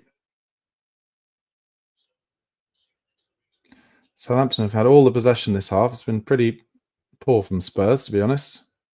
But I would say, I think even if Southampton do get the next goal, maybe they will, Tottenham will probably then just open a gear up, I would have thought. The second half's pretty boring so far.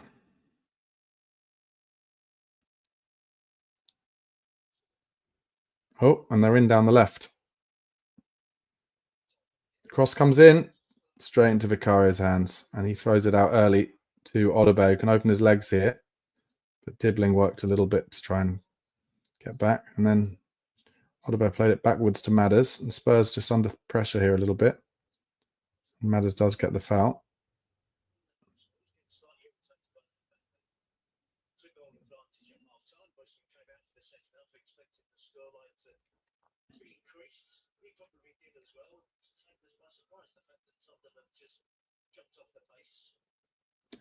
Oof, what a horrible pass from Romero. Jesus Christ.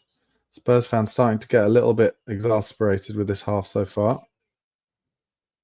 Southampton play a big old crossfield ball. Odebear wins it off Walker-Peters. Tries to open his legs up. Does well, Odebear. Really good. Plays it to Madders, who goes across to Brennan Johnson. He tries to find Solanke, and it goes back to Ramsdale, and Ramsdale does well. And then Southampton clear. And Porro fouls in midfield.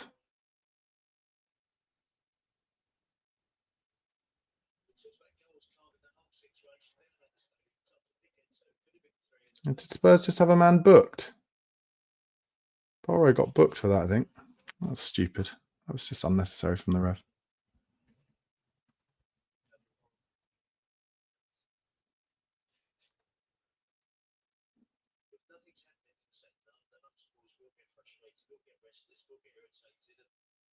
Yeah, co-commentator just saying how the Spurs fans are getting restless here. But I guess it's maybe human nature as we get closer to that Eintracht Frankfurt game, second half. They're just dropping the intensity a little bit.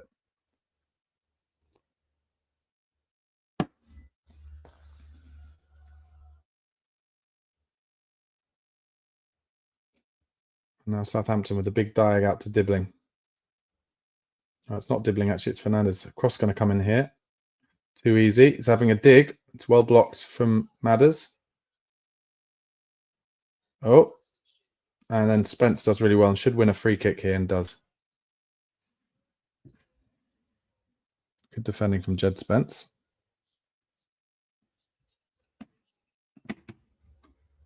$60 minutes gone. 15 minutes gone in the second half. Really boring at the moment.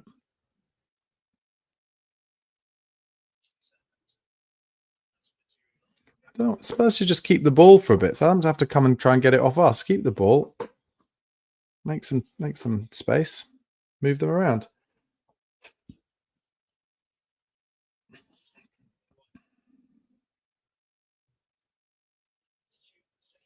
Oh, dearie me. Actually, do you know what? Solanke did brilliantly then. That has to be a booking.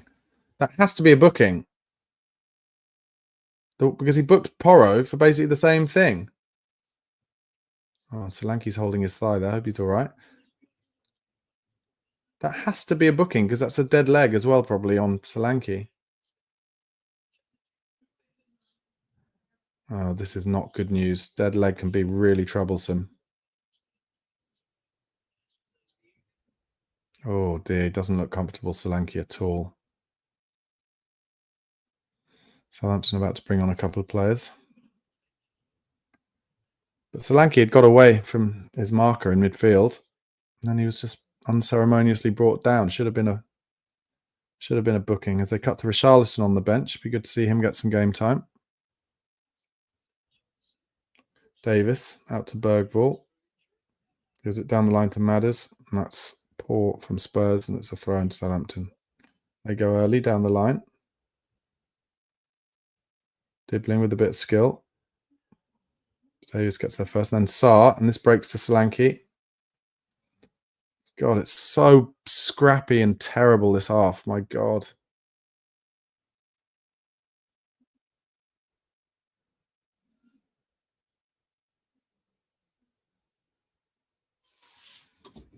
Southampton have the ball again in central midfield.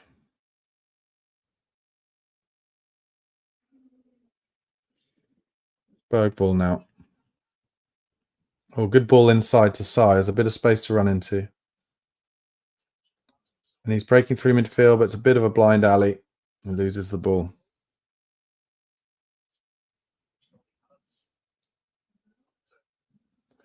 Walker Peters plays it inside to Dibbling. Madders tackles him well and then wins a foul.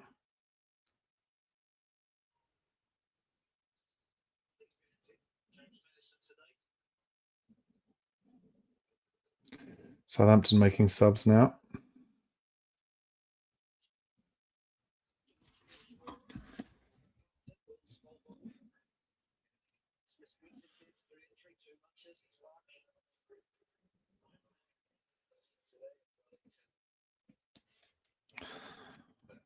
As they're making the subs, I guess let's see what the other scores are. Still Fulham 3, Liverpool 1. Wow. And Brentford 0, Chelsea 0. Romero. Out wide to Porro, who goes long. Up towards Solanke. And the ref hasn't given a foul here. Solanke, chance. Good save from Ramsdale, to be fair.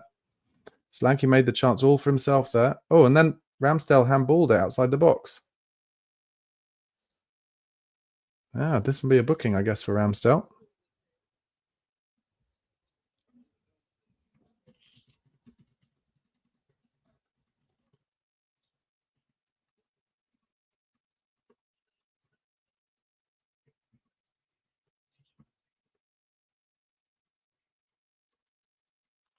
And Spurs tried to take the free kick quickly, and the ref didn't allow it. We would have scored.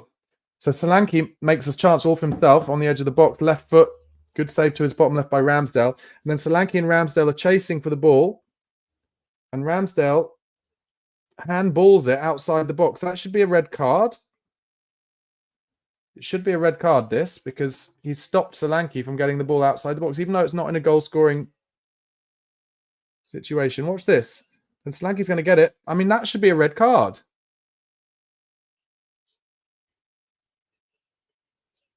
And then Spurs could have taken the free kick quickly. I mean, VAR have to be speaking to the ref here. I don't understand that. It's not a booking or anything for him. Anyway, free kick to Spurs. Dink towards the back post. Cleared. Odobert on the left-hand side. And he's fouled. I think the ref has basically, just because Spurs are 2-0 up, saved Ramsdale there. It's yeah, you're not allowed to handball outside the keeper and outside the penalty box. It was totally on purpose.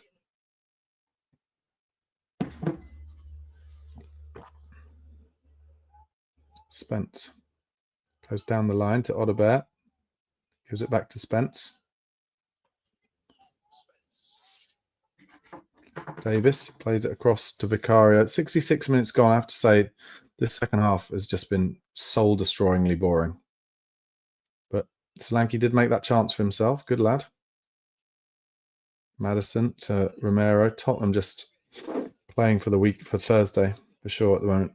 Davis plays it down the line into Odobert. Gives it to Spence. Good stuff. Goes down the line to Solanke. Can't hold it up. So Dibbling gets it back. Plays a nice ball actually inside Dibbling. Small Bone, who's come on as a sub.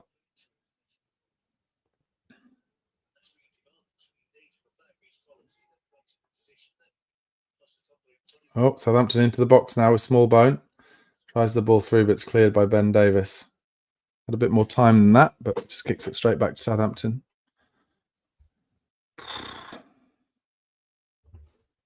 Well, suffice to say, Thursday night will be more stressful. Southampton wide right again with Dibbling. He's not really that interested in showing his skills today, Dibbling.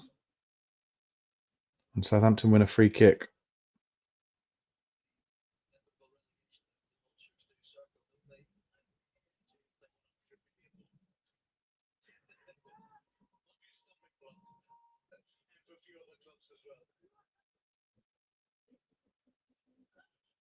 Madders gave away the free kick.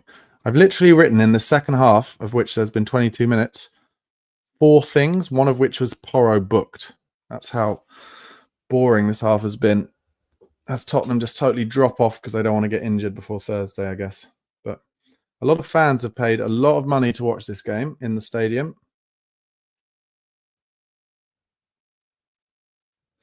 Anyway, it's going to be a chance for Southampton. Free kick. They're going to play it into the box now. Here it comes. Cleared from Romero. Oh no, Solanke, sorry. Spence now plays it down the line. And Sarr has a chance to open his legs here. Oh, and then he plays a pretty terrible ball to Brennan Johnson. But Johnson does well to win a throw. Ibasuma is so far down the pecking order now if he's not even getting minutes in a game like this.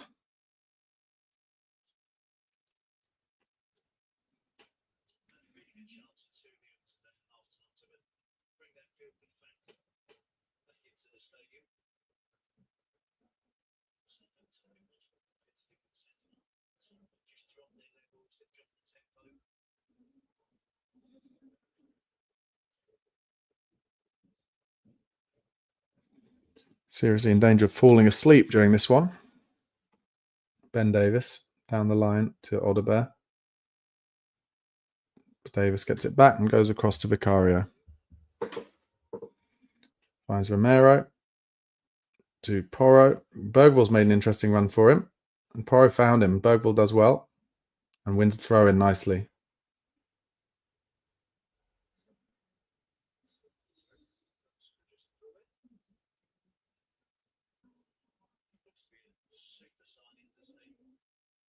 James Maddison plays it out wide to Johnson.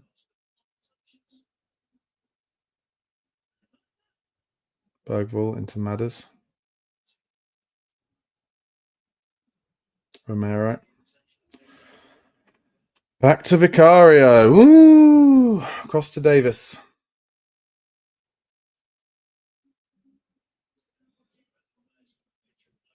Davis plays it to Romero. Sarr is down the line for him. Sarr has some time and space now. Porro's ahead of him. Cuts back for the pass. Gets it. Goes back to Sarr. Into Bergvall with a bit of space. He plays it first time to Spence, who has to control it on his chest and does so.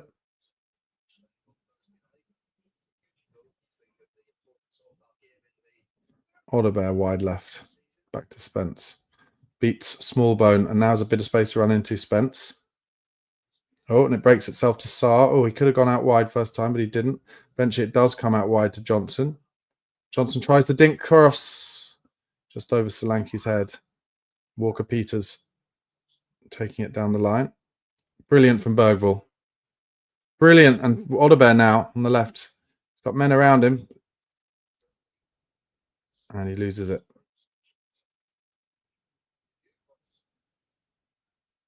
Here comes Dibbling. Opening his legs up. First time. Plays a nice 1-2. And gets it out wide.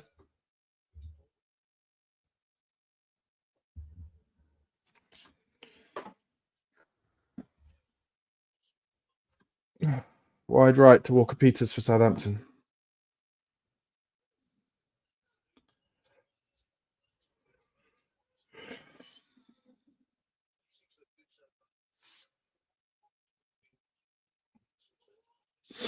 Southampton. Oh, they're just outside the box here, but Bergvall and Spence sorted out, and it breaks to Sarr. And weird clearance, and Vicario has to stop it from going out for a corner. He does so. Throws it out to Romero. 19 minutes left of this dross fest. Bergvall into Sarr in midfield. Good ball back to Bergvall in midfield. Oh my god, and they give a handball against Bergvall.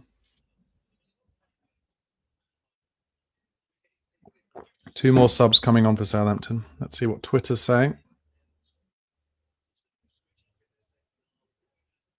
Yeah. Exactly what I said. Love these Legends games. Exactly. It does feel like that.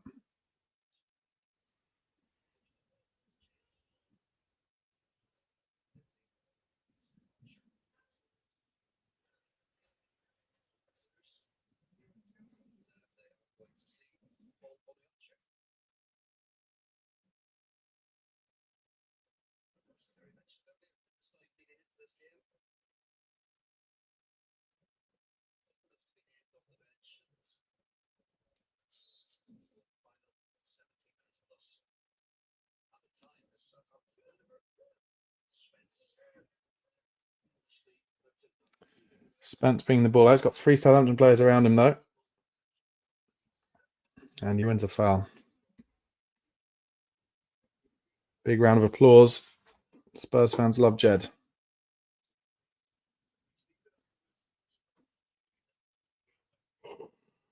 There's not going to be much to talk about in a match review of this.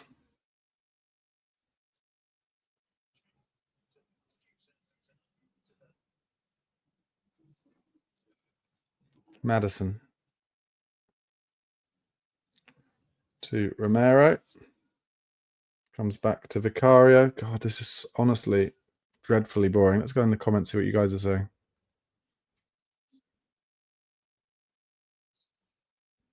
Dino Payne says, I'm going to do some hoovering.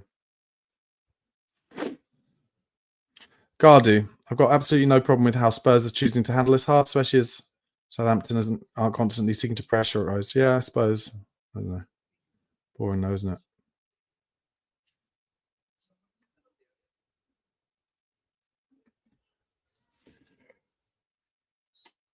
Another foul in midfield on Solanke. How many times? And just thrown his hands up as well. Spence goes down the line for Odobert. Has to slide. Walker-Peters does well out wide and then wins a foul.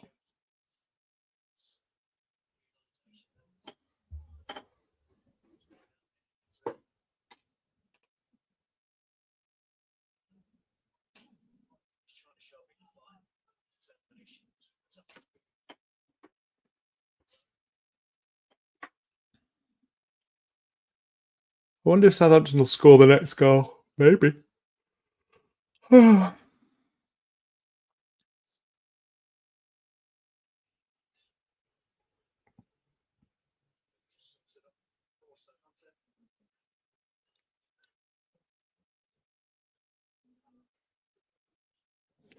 Odobert with a throw to Madders. Sorry, it's Jed Spence, not Odobert. Davis back to Vicario. He's got Romero with him, but he goes inside to Porro instead on the invert.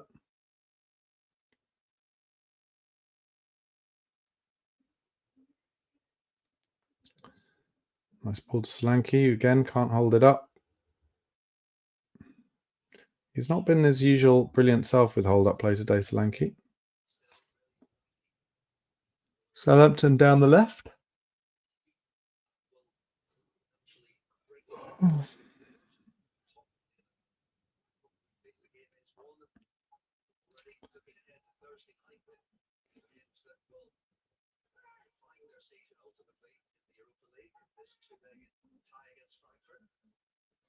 Walker-Peters plays it out wide. Going to be a cross, comes in to the back.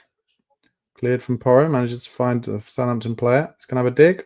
Blocked by Johnson. Porro gets the next one. Spinning ball. Clears it to Solanke, who once again doesn't hold it up. He was fouled, but not given. Another cross comes in. Loads of air on it. Vicario comes for it.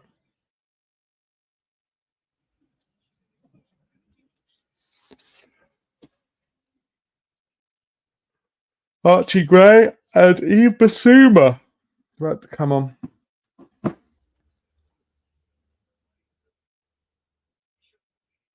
Romero into Madison. To Jed Spence, puts it behind him, so it takes him an extra second to control it. Madders on the half turn this time. Back to Romero. Out wide to Porro. Back to Romero. 13 minutes to go. Vicario to Davis. To Audebert. Back to Davis. Back to Vicario.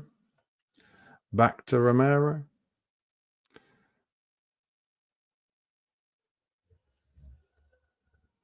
Romero into Madison. Back to Vicario. Well, I've got to drive to the airport after this, and I think that'll be a lot more exciting. I'm not even going anywhere, just dropping someone off. Poor ball from Porro. And Southampton are in on the left-hand side. Into the box. Chance.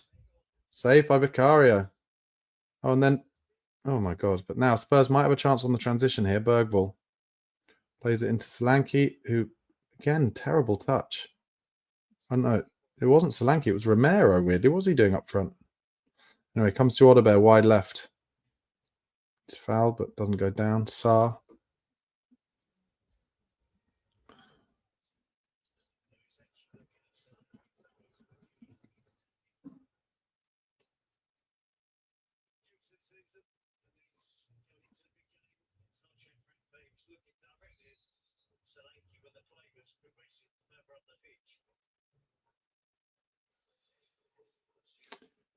Southampton player got in down the left. Had a left foot shot.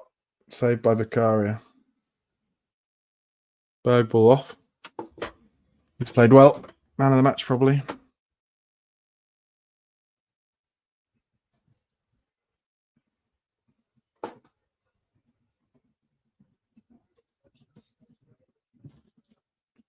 Madison off for Basuma.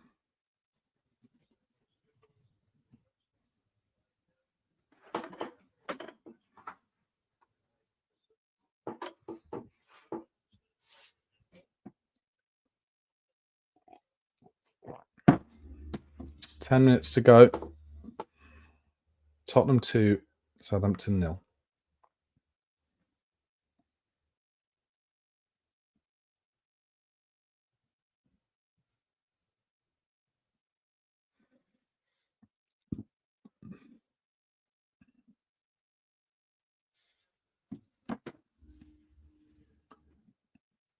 Southampton, bear in mind, get relegated when they lose this game. In fact, they'd have to win it to not be relegated today.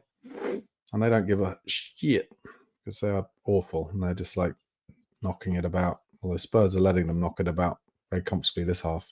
This, I think, will be the third time Aaron Ramsdale has been relegated in his brief goalkeeping career. Pretty impressive stat.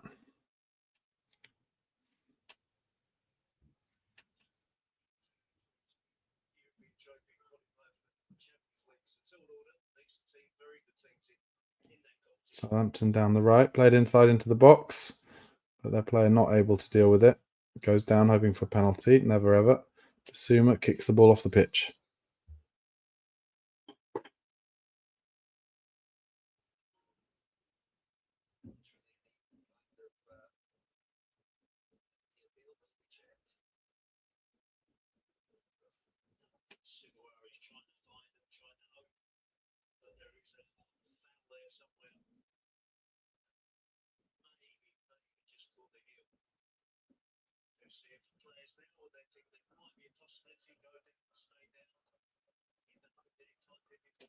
There's a VAR check here. If this is given as a penalty, it would be completely ridiculous. The ball had gone. There is no, nothing going. Check complete.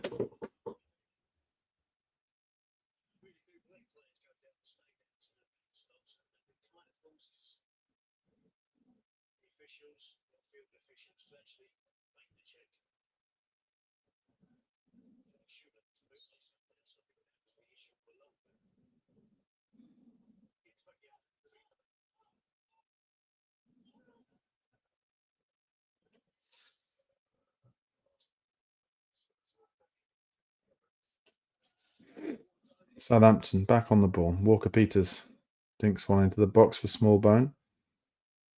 Shigara.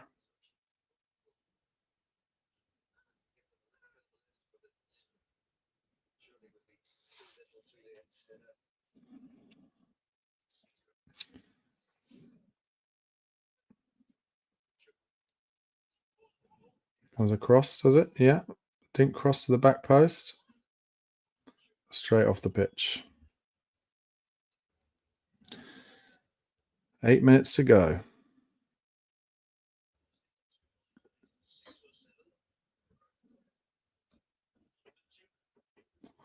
Another Southampton substitute.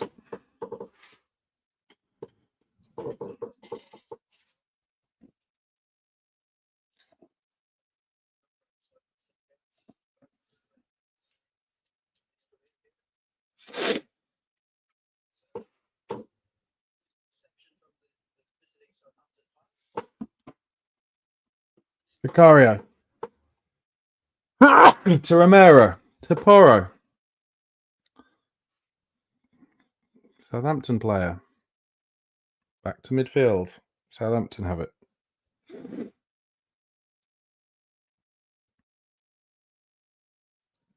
Bit of a shanked pass from Southampton. Walker-Peters has to deal with it.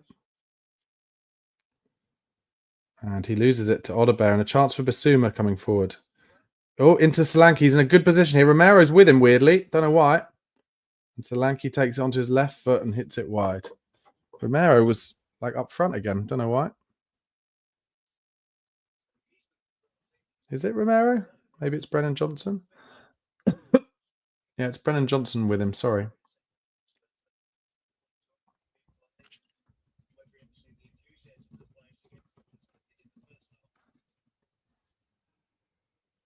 That was a shot, though. It was wide and over. Oh, Basuma does well.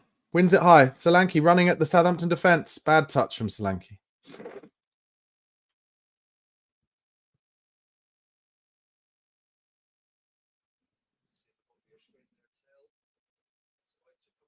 Tell is coming on. That will be for Solanke, I would have thought.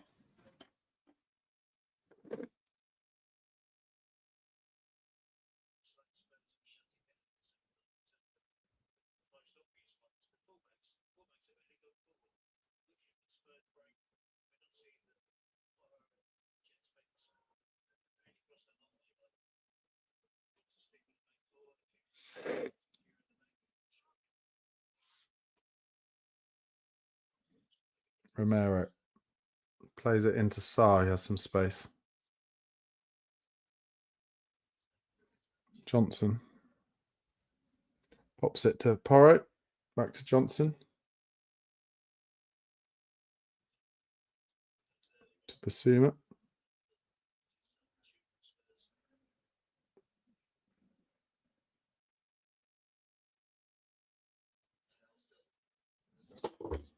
Five minutes left. Jed Spence in central midfield now. Holds it up well. Gives it back to Porro. Back to Romero. Plays a nice ball into Basuma. He's looked smart since he's come on. Plays it nicely. Little 1-2.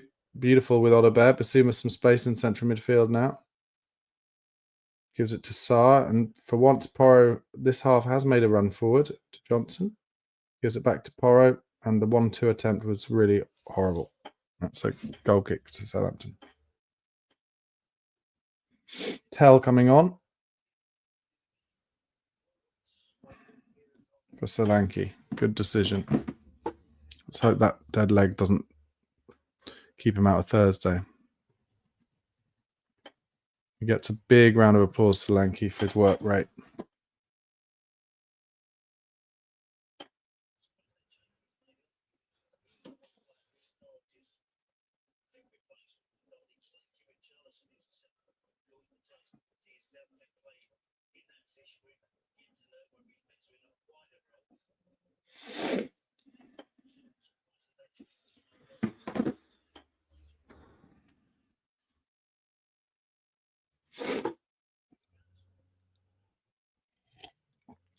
A lot of Tottenham fans streaming out of the ground now with 5 minutes to go. Tell is playing in the 9.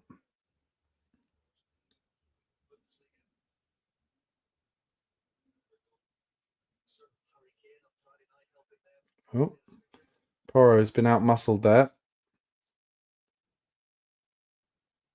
Southampton out wide. In a good position here, Saints. Oh, and a deflected shot. Good save from Vic.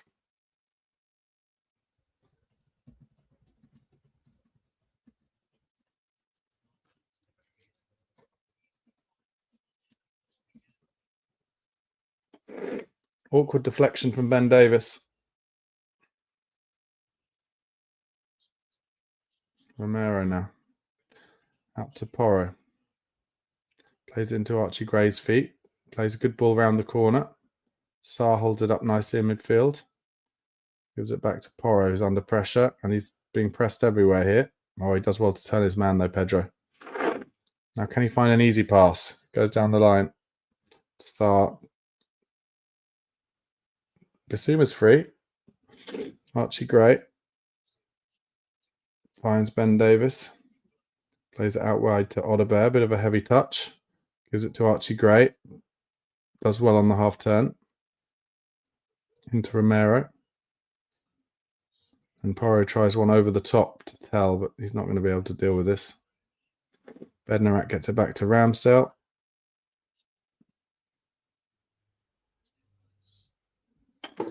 Two minutes to go. I doubt there'll be much added time either because it's been so boring this half. This will see Southampton relegated. The earliest club to ever get relegated since the Premier League was started in 1992.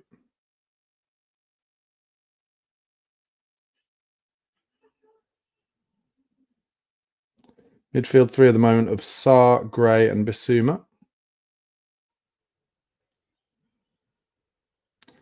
Oh, chance for Sam to cross here. Two men free at the back post. Why didn't he just head it in? Doesn't matter, he scored anyway. I mean, he had a free header. Cross and a far post finish. And that is the goal that Tottenham concede every single game. And I'll say it again, why Ange Postecoglou will lose his job. Because look how easy it is. Look how easy it is. Two men at the back post, four men in the 6-yard box. Just one cross to the back post. It's like Postecoglou thinks people in the Premier League aren't good enough to chip a ball to the back post. Fernandes should have just headed in the first time. He didn't. He then had time to chest it down and half volley it in. Joke defending. Joke defending. Have they found 4 minutes added on? Oh my God.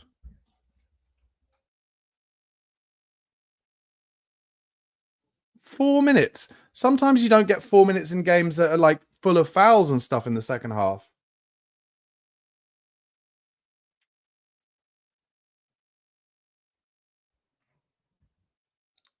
Southampton are up here. Spurs made all their subs, and you wouldn't be surprised if Southampton got an equaliser.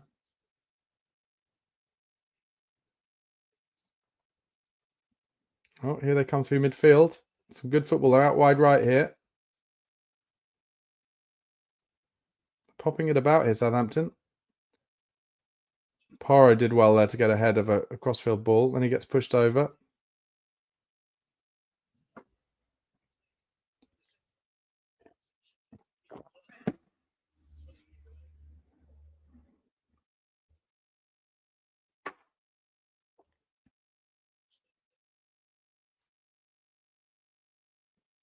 Tottenham have only won one of their last 10 games at the Tottenham Hotspur Stadium. Pretty determined to try and make sure that becomes 11.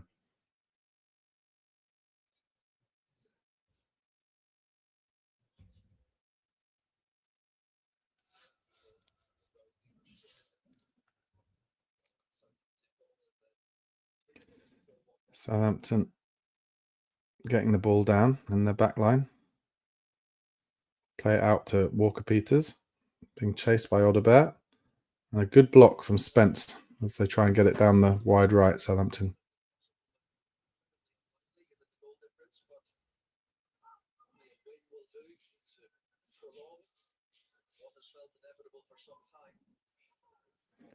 So I'm going to get it back into their left-hand side.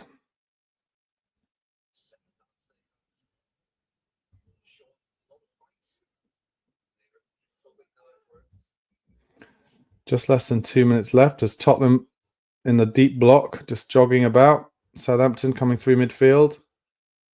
Oh, and just only a poor touch there allowed Jed Spence to stop them from getting in down the right-hand side.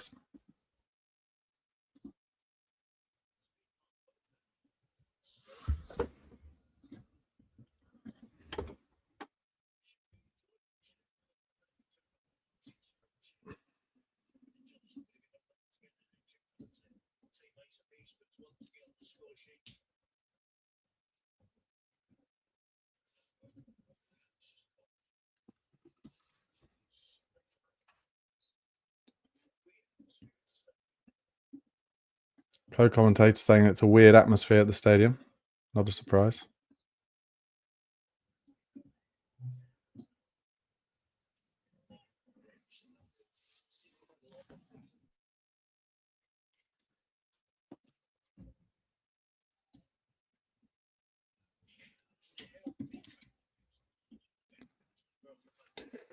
"30 seconds left."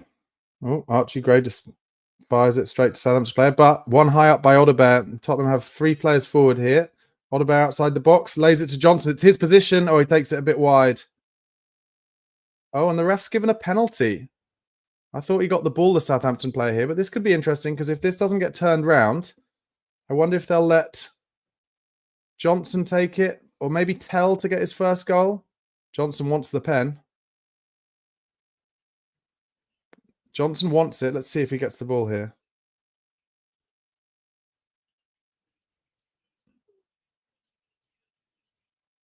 Oh, yeah, it's a penalty. Now, who would you give this to? I'd give this to Tell to score his first goal for the club, personally. Oh, no, he did score in the FA Cup, didn't he? It would be his first Premier League goal. So I guess I give it to Johnson for a hat-trick. It's definitely a pen. Tell is taking the penalty. Oh, I feel for Johnson a bit there, but first Premier League goal, I guess. And Ange is shaking his head.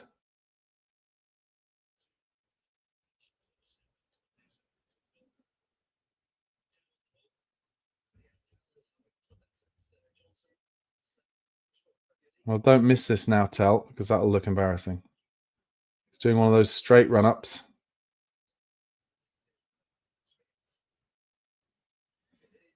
Here he comes.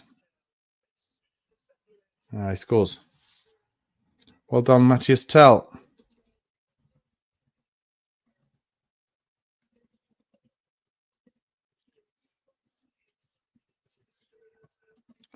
So that's Tottenham 3, Southampton 1.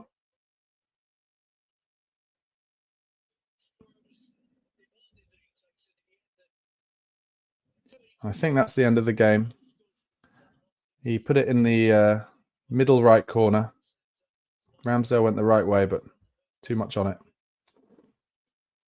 Got a hand to it. And then Tell runs to the corner flag.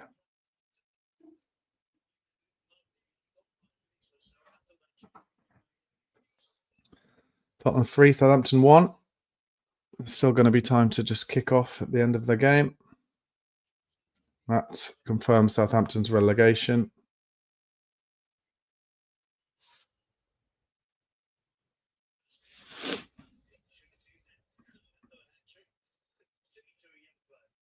Oh, ref's giving some more time on this game. Surprised at that. No, that's the end.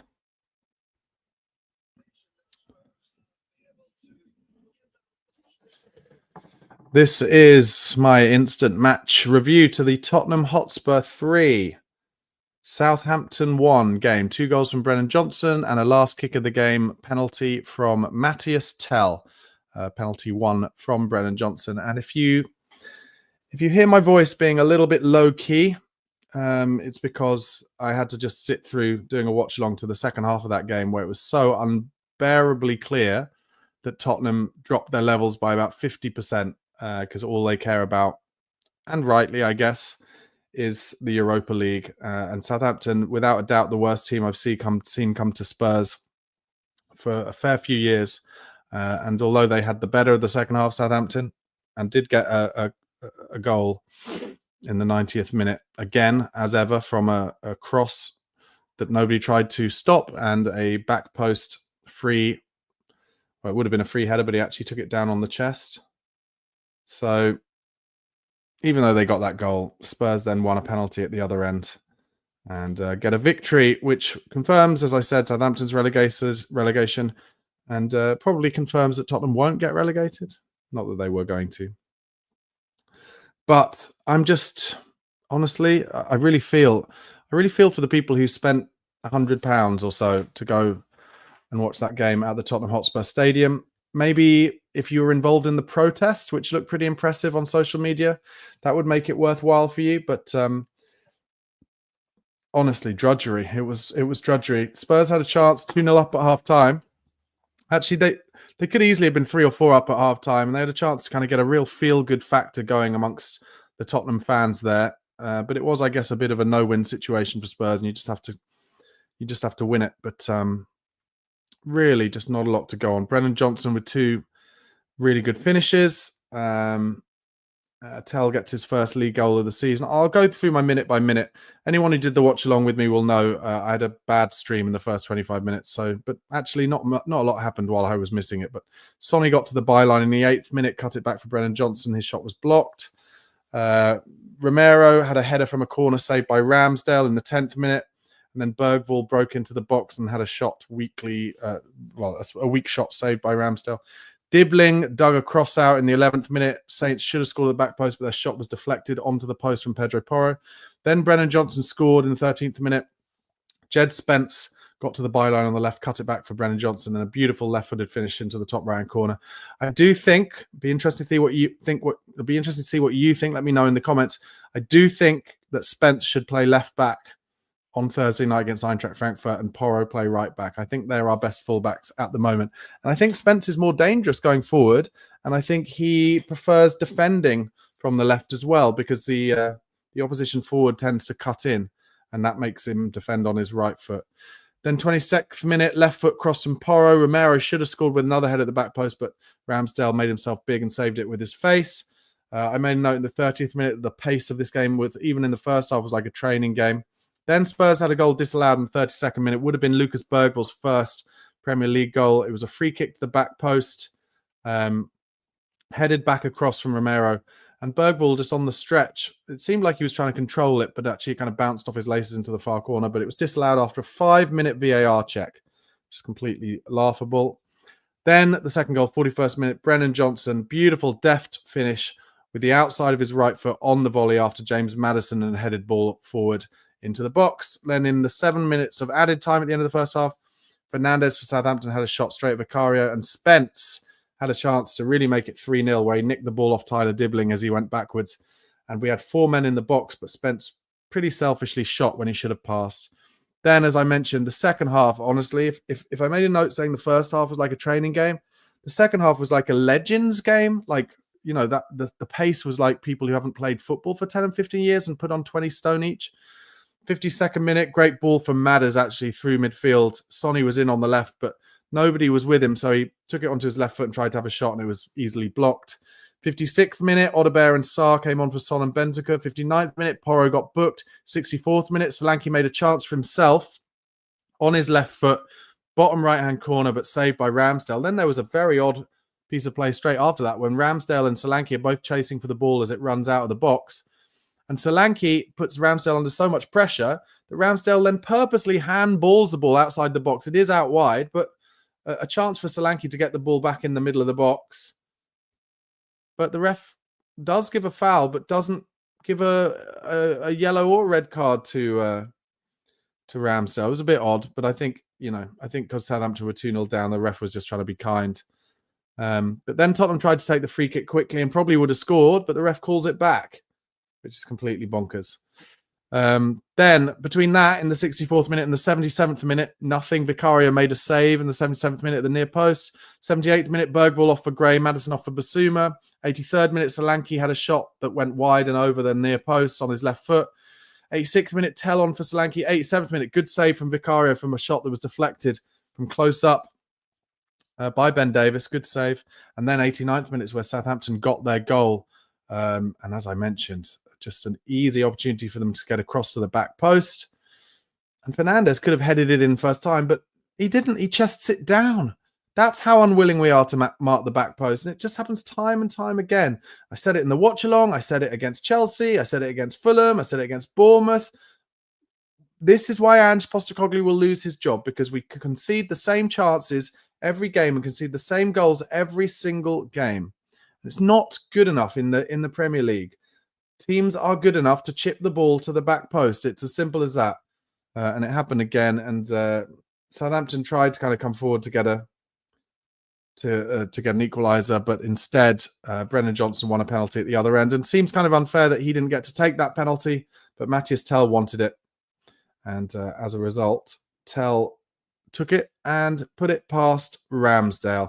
In terms of player ratings, Vicario, 7, made a few important saves, didn't have a lot to do, claimed a couple of crosses.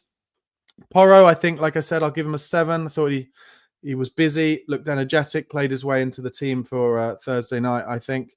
Romero, 6, not really much going on with him. A few bizarre decisions, had a couple of headers going forward. Few bad passes. Ben Davis, 6.5. Thought he did fine. Jed Spence, I'll give a 6.5. Thought he did fine. Bentancur, 6.5. Bergvall, 7. Thought he was busy and energetic. He'll definitely start the weekend. Madison, 6.5. And then up front, going to have to give Johnson a 7.5 because he got those 2 goals. Ace finishing from the boy. Not really in the game much after that. Son, 5. Didn't even get a round of applause when he was walking off the pitch from the fans. I think he just looks, he looks battered and bruised at the moment, Sonny. And Solanke worked hard, but I'll have to give him a 6.5. He got a dead leg in the second half, and I fear that those things can really blow up, those dead legs. It'll be interesting to see whether he will be fit to play on Thursday night in the all-important Eintracht Frankfurt game. And I should say, I've got to be honest about it. I can't, it was boring. It was a dross fest. But I can't really complain because they will have been, and they probably were against Chelsea as well, realistically, at very least 10 to 15% off their top levels because they just didn't want to get injured. And it really showed. Like I said, the pace of the game was honestly it was so boring to watch. But if we came out of it with no injuries, and then Thursday night, let's hope that the fans are properly behind the team. Glory night at the Lane. As far as I'm concerned, I think we need 2 clear goals if we want to go into that away leg at Eintracht Frankfurt with any kind of confidence. I'm not saying we will get that, but if we can get the fans behind them, get the players playing at their absolute levels, make a good start, that's the kind of thing that we need. And if we got no injuries today from that game, that's the only thing that matters realistically.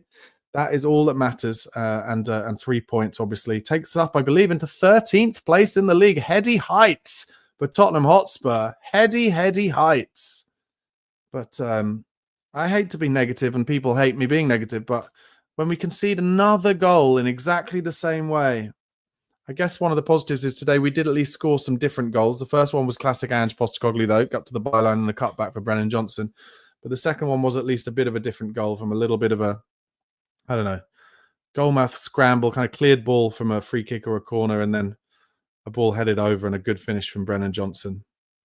I feel for Brennan Johnson because I don't think he'll start against Frankfurt. I think he'll play Odeberg on the right and Son on the left. But arguably, with Son's form, I know it's a difficult thing to say, but arguably, Sonny shouldn't be starting that game. He should probably start Odeberg on the left and Johnson on the right because Eintracht will probably leave space in behind the fullbacks. And Sonny's form has been appalling. But also, who do you want a chance to fall to in a big game? Through all his experience, you'd still say Son Heung-min. So that is the end of my match review. Tottenham 3, Southampton 1. Very, very dull game. Very boring. Southampton relegated, but we got the 3 points. And that's all that really matters. And hoping no injuries going into that game against Frankfurt. Mickey van der Ven to come back in. And we need to win. We need to get through to the semi-final of the Europa League. We need to win it. We need to go to Bilbao. All right, guys, thanks for watching that instant match review. Give it a like. Make sure you subscribe to the channel.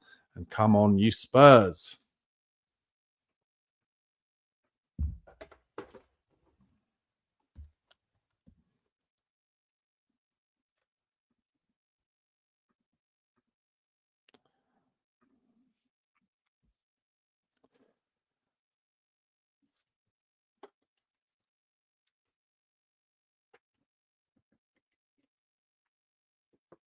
Okay, welcome to the fan show. Tottenham 3, Southampton 1. Snooze fest at the Lane, but we got our 3 points. Seems like we should have got away with it with no injury. Solanke maybe a dead leg, could be the only dangerous one.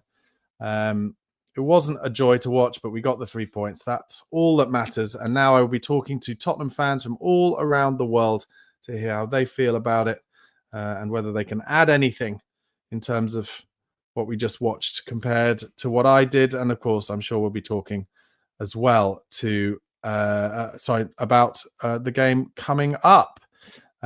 So first of all, let me hold on. I've got to do a little bit of jiggery pokery here. Let's start in the Republic with Steve. Oh, you caught me by surprise there. I was just nearly asleep just after the game. Well, I'll tell you why. We're going to have to fill some time, but I'll tell you why. Basically, Chris sends me a list every week. He tells me in what order he wants me to speak to people. But he said, and it's not like I didn't know this because, I release Spurs content every day. And, Tottenham fans are so disinterested in Spurs content at the moment. No, I meant I was tired after what you said, a snooze fest. I was trying to be humorous and it backfired. No, it didn't. But what I mean is, two of the 6 people who I have on my list, 2 of them haven't turned up. And therefore, Steve, you've gone from number 3 to number 1. Congratulations. Oh, fantastic. A bit like us moving up to 13th. Very exciting. It's heady heights. It's wonderful days. Yeah. So, Steve, what did you make of that? Well, like you said, it was extremely slow pace for most of the game. What can you say, really? I don't think it bodes well for Thursday, before we get on to Thursday. I was hoping for a better performance, a slicker, faster performance, more goals from us, and not conceding that typical, back post goal like we conceded towards the end of this game. It's a constant theme, as you pointed out. I was surprised Ange didn't take off Solanke earlier, like when he took off Son. He was struggling.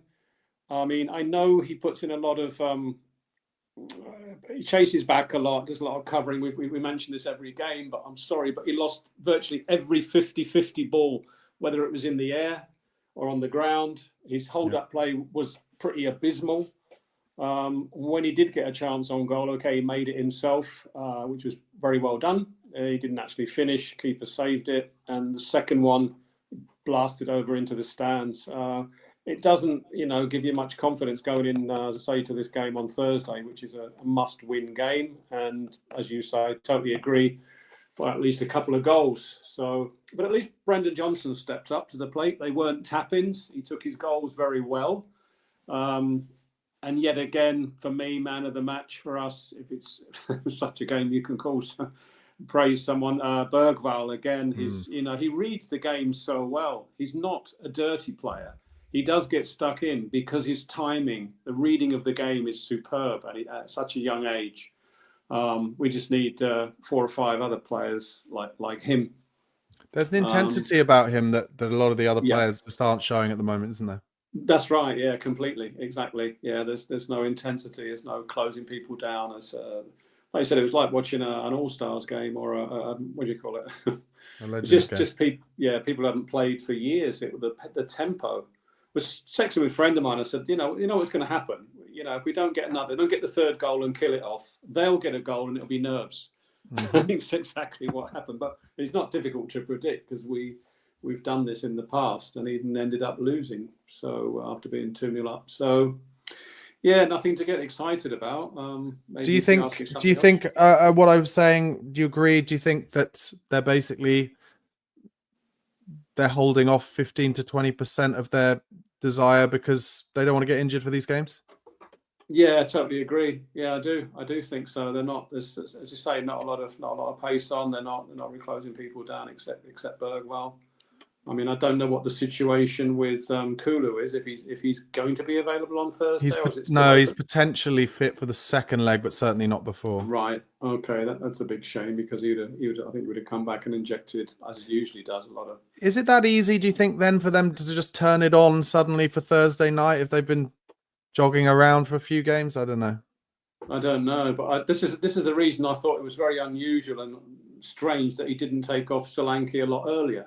I mean, even before the dead leg and after the dead leg, I thought, well, okay, he was limping. And because when he was dropping so deep, there was a couple of times he actually reclaimed the ball, which was fine, passed it out wide, and then there was no one in the middle. Whoever was on the Odeberg or Spence who was overlapping, they had to slow the game down because there was no one up front. He's having to drop too deep. Difficult one. What team would you play? Give me your 1 to 11 if you can for Eintracht Frankfurt. Well, I'd go with obviously Vicario, Porro on the right, Romero, Van der Ven, Spence, and then in the middle, Bergval. Toss up between Sarr and Bentancur. I'd probably go Sarr. Perhaps Maddison. He had a bit of a better game today in the Chelsea game. He went missing again. I'm not a big fan of Maddison, but we need some creativity. I would drop Son, and I would actually drop Solanke, funnily enough. So and play on the right. I would play give Johnson a game. His confidence must be up. So he played reasonably well. He just doesn't seem to be able to cross the ball. Don't know if you remember the first 20 minutes. He had about 3 or 4 occasions, and they were cut out every time. He doesn't seem to be able to find a Spurs shirt in the middle. So who would I play up front? Perhaps Tell as a central striker, and then Odeberg, or even Mikey Moore on the left wing. There you go. Bit of an extreme call, but on the basis that Mikey Moore wasn't even in the squad today, I don't think he's going to agree with you. No, I don't think he will. But you asked me what my opinion was. I know. I agree. Yeah, I agree. He played extremely well in Europe earlier on in the season in the other rounds. But probably Odeberg is more of a sensible call, I suppose. But I think Son's looking very tired. Most of the games off the pace. Unfortunately, I love him to bits. Big fan of his, but is not performing at the moment. And that's why their fullbacks, they're getting away from him. He's not closely marking, and they just make one stride and they're away from him. Whereas if you've got someone with a bit more pace, it makes it a bit more difficult for their fullbacks to overlap. So that would be my team for the. And what confidence do you have going into Thursday night right now? What if you were a betting man, where do you think Thursday night's result is going to go? If I was having a bet, and not as a Spurs fan, I'd say a draw. I'd say a draw. They're definitely going to score, and I think they'll score 2. I would go 2-2, which, as we know, is not going to be enough. Well, I should say, in theory, not going to be enough when we go to Frankfurt. We need a 2-goal lead. I don't know where the goals are going to come from. It was the same against Chelsea. We just don't look dangerous going forward. No. Especially not away from home. No, we didn't even look too dangerous today. It's funny, the earlier parts, the start of the game, the first 20, 25 minutes, we were turning it on a little, like you say, a bit more of like Ange ball play. I don't know. Are they gonna really turn it on because it's a European night and it's the last chance saloon, if you like? I'll probably have a bet on a draw, actually. I don't think that's necessarily a bad idea. And then obviously Ange Postecoglou still in post.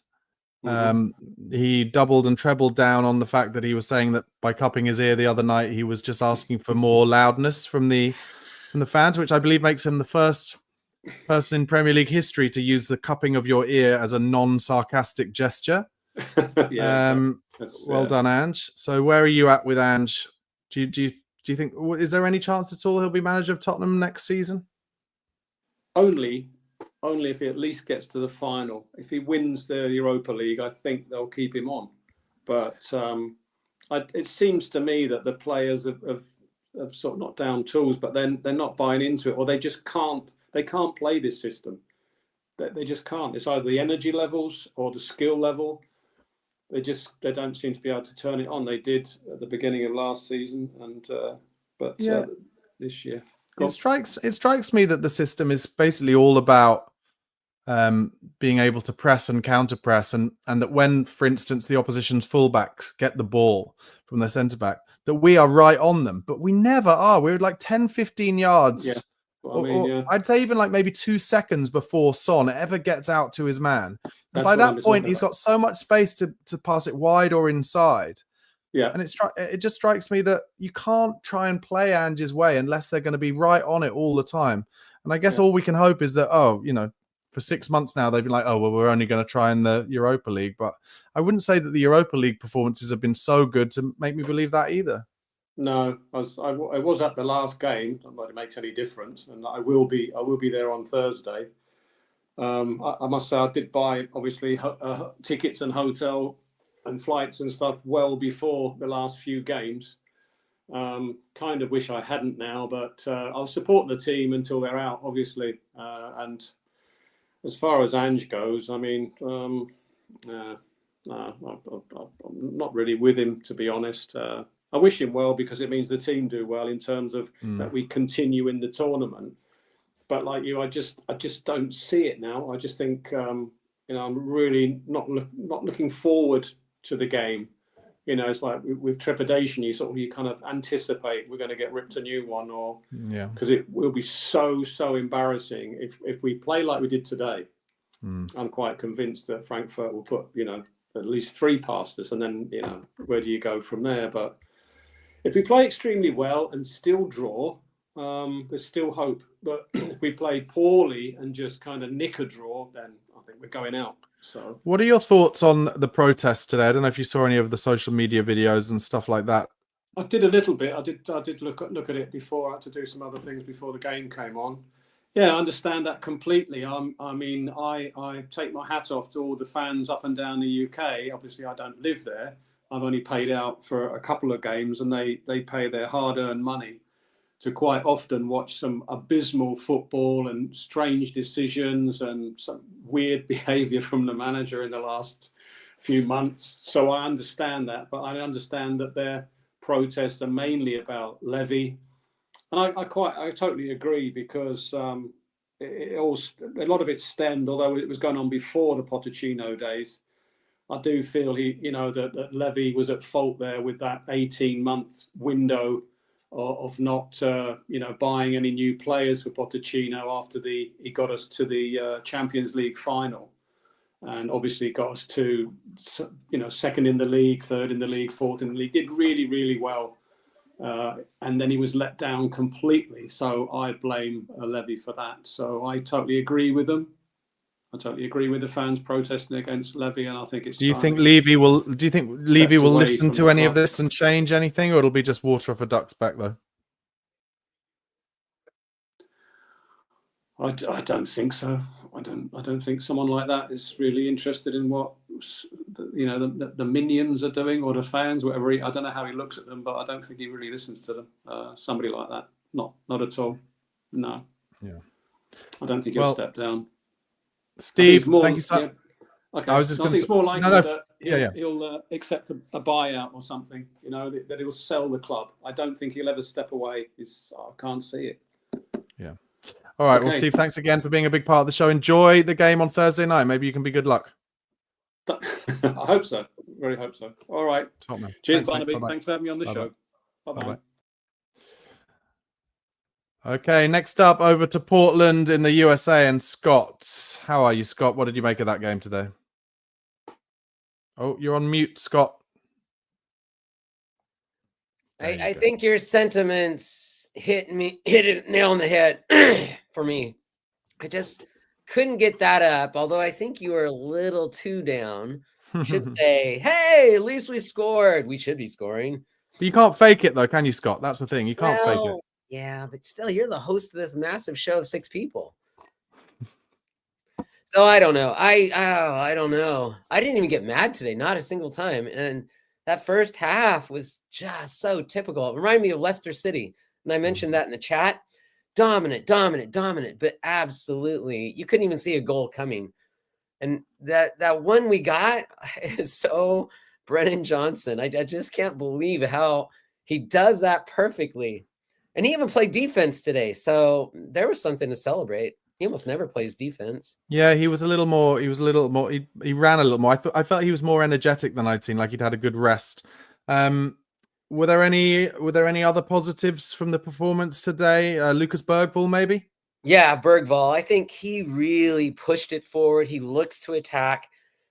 maybe in 2 years he'll look way more refined. He's still a little rough. He'll take a big touch, and fortunately, no one's in that gap because he's pushing so hard.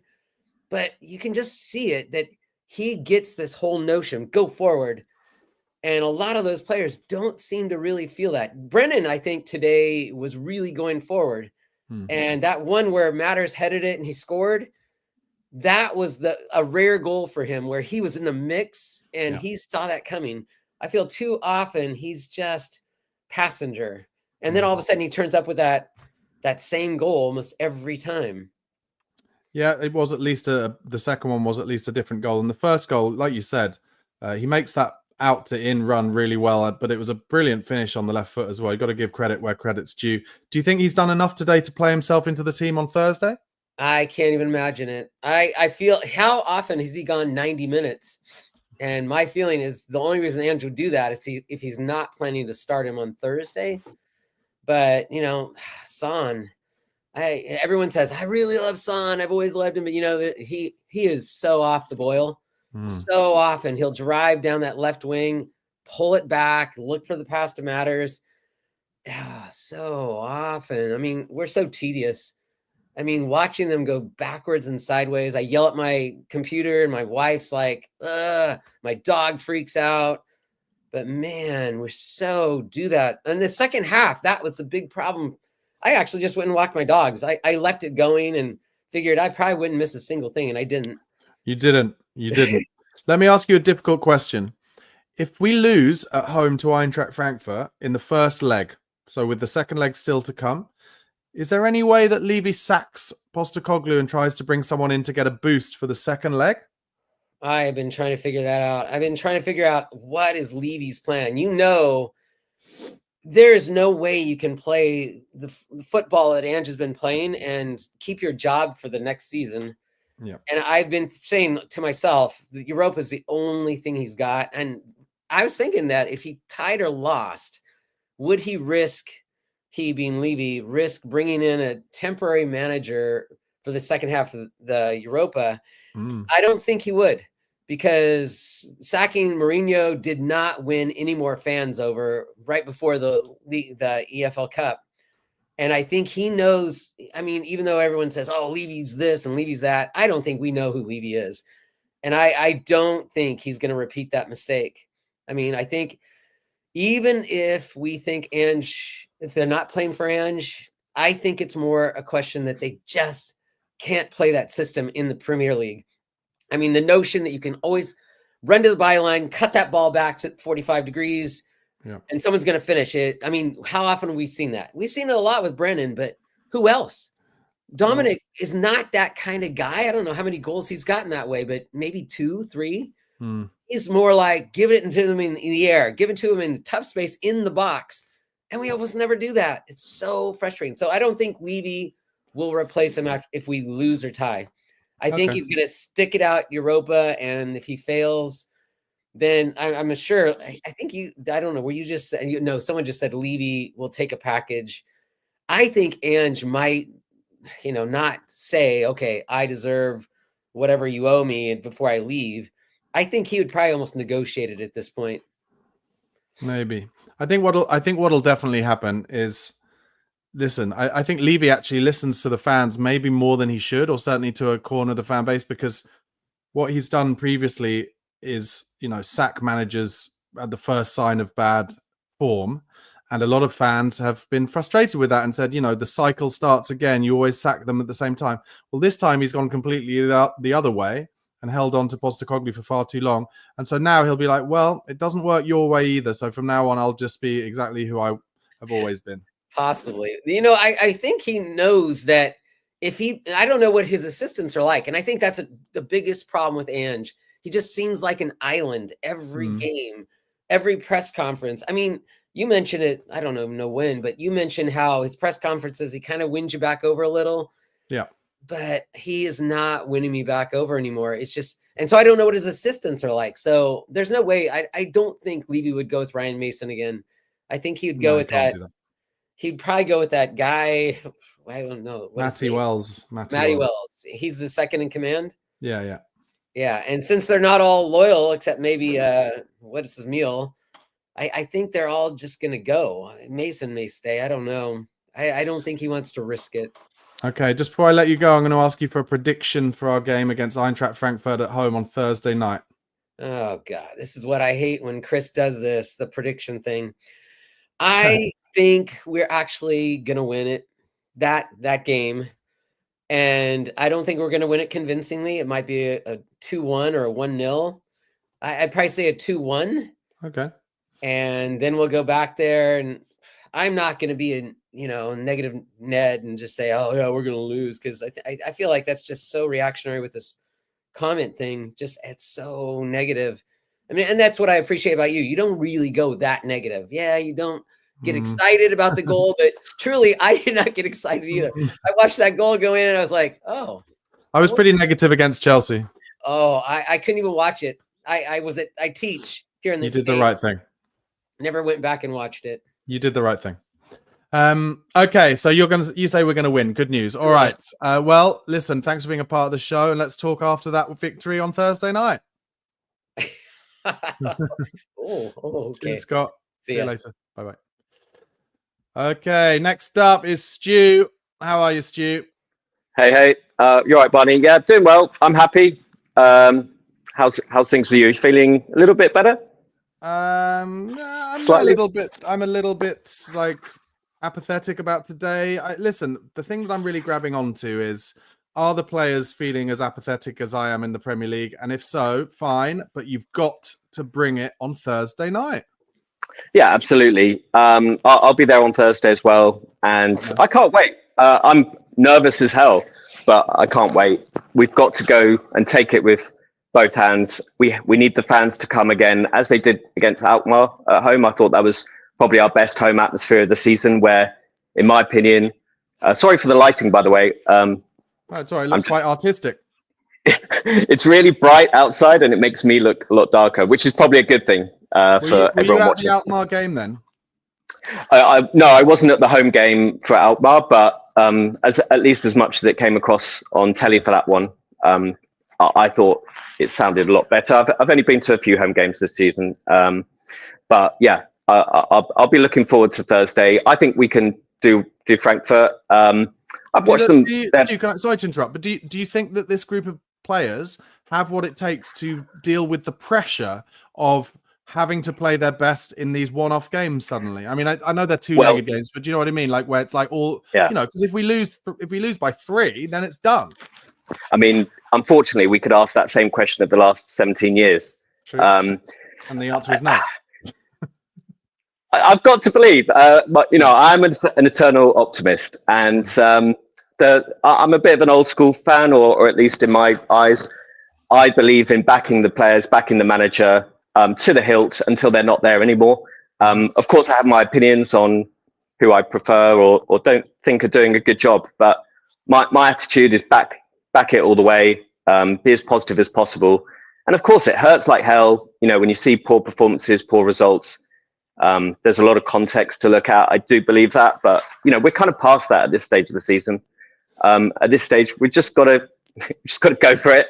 And that's the attitude I'm taking in on Thursday. I think we'll be all right. I've watched Frankfurt. Sorry. Just you go. Yeah, go. Tell us about Frankfurt. Yeah, I've watched them the past couple of games. I've seen them on and off before that. They've got a couple of dangerous players. Ekitike. I'm definitely. Yeah.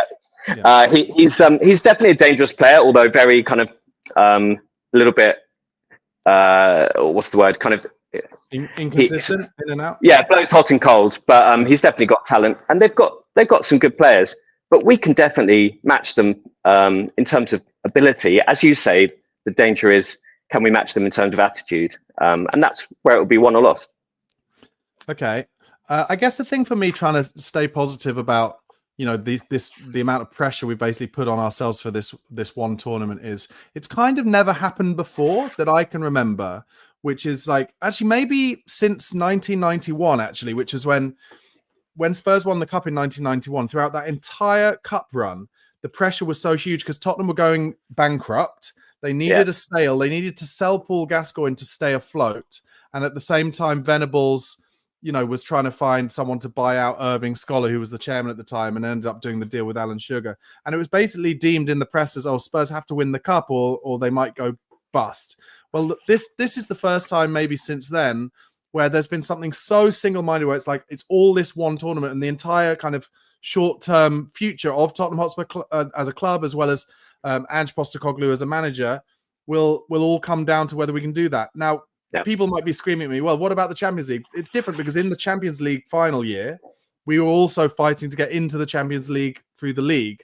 So, there was a half and half measure about it. So when I try and stay positive, I think maybe the players have just totally, zoned out of the Premier League and are just like, don't get me injured, and I'm going to be totally up for it for that game. I do think there's been at least an element of that, if not it being a significant factor. Today, you could see they were not going into every tackle, every kind of duel all the way, and that is understandable to a degree. We did beat them. That's the most important thing. We had to win. We did win. Okay, you can argue that there's lots of things to not be happy about the performance, but honestly, no one remembers the performance. When you're looking back at results in the future, you just see the win or the loss or the draw. So we won. We go into Frankfurt with a win. And look, if the fans, including me, show up and really back the team and give them that 12th man boost, as we haven't a lot of the time, I believe that is also going to make a difference, and the players have to react to that. There's just no choice at this point.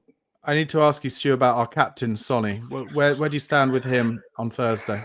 Yeah, I've had some good conversations with Chris, who obviously backs Sonny to the hill, and I understand that he's been a great servant to us. 450th game, I think it was today. Yeah. To be honest with you, I've been saying for the past 3 seasons that he has been on the decline. I think although he's not all about pace, his other attributes do a lot better when he has that pace, of course. And it's obvious that he's lost that yard, as the phrase goes. I'm at 50-50 whether I would start him on Thursday. He is our captain. I do think it's not sending a great message to not start him in a way at this point. But if he didn't start, I would understand why. Because although statistically he's done okay this season, he's provided quite a lot of goals and assists. But on the pitch and the eye test, especially what you guys were talking earlier with pressing, he doesn't. When Ange wants to play the way he wants to, Sonny doesn't fit into that anymore. And so I'm sad to say that, because I do love Sonny, and I think we all do as Spurs fans. I kind of think, ironically, where he would really be great is if he came on, 65, 70 minutes in, and there was space in behind, and therefore the extra yard of pace wouldn't be so important anymore. I agree with that. I think if he stays next season, which I expect he will because of the Korean effect, and the money that he brings in. But if he stays next season, I'd hope that he will be more of a squad rotation player. He still has that ability, and as you say, when games are stretched a little bit and he has fresh legs, that's where I see he could be at his most dangerous. All right, so you've watched a bit of Eintracht, and obviously you're going to be there on Thursday night. So tell us, what is your starting 11 for the Thursday night game? Very similar to Steve's, I think. Obviously Vic in goal. I agree with you in terms of Spence at left back. I think that Udogie hasn't come back to the level that he has shown us in the past, although not so much this season. And I think Spence has done really well, better for us on the left than he has on the right. So I agree with that. Porro does give us a lot going forward. If he can just rein in, leaving those enormous gaps that Spence doesn't seem to leave as much. Obviously, Mickey and Romero in the middle. And I saw a lot of people saying, well, why wasn't Mickey playing? But we've got to remember, we're not on the training pitch every day. We don't know. And we also don't know how he responded to his last game. He's missed such a lot of football, and we know how careful they're being with him. I get it. I'd rather have seen him play, of course, but I get it. So sorry, I'm being very long-winded here. In midfield, I thought Bentancur was better today. So I think he definitely gets the nod over Abyss. Sarr could challenge Bentancur for a starting place. I do like Sarr, but again, he's had a bit of a slightly inconsistent run, but I think he's looked really fresh off the bench. So I think Bergvall, Bentancur, sorry, and Maddison. I think you got to play Maddison. I'm sorry, can you imagine what a player he would be if he had Bergvall's attitude? Like that is basically the ultimate kind of, combination. Unfortunately, he doesn't. We just need him to be the vice captain that he says he is off the pitch. I would be bold and probably not start Sonny. I'd probably have Odobert and perhaps Johnson with Solanke up front. I know Solanke gets some stick from some people, but I honestly, before his injury, I thought he was one of our best players this season. Yeah. He has only played a few games back after 2 months away, and he didn't play over the international break. So I still don't think he's 100%. But he gives us a lot. I'm surprised anyone gives him a stick. He's basically having to try and make chances for himself at the moment. We don't make anything for him. Yeah, I mean, our summer priority has to be at least one top ready-made wide player, if not more than one. But anyway, I digress. So, and in terms of predictions, I think we're going to win. I think it could be 2 or 3-1. Frankfurt have looked a little bit okay as far as I've seen the last 2 games. They actually lost against Werder Bremen a few days ago. So I think they're there for the taking. We can do it. We need the fans to show up, and anyone that's going to the game, let's be as fucking loud as we can and back the boys. And I don't want to hear like lots of moaning if we misplace a pass. You just got to keep pushing them forward, and that's what I want to see. Agreed. Lovely stuff, Stu. Thanks so much for being part of the show, and let's speak again after a future game, maybe after Wolves. Absolutely. Cheers, family, Barney. Take care.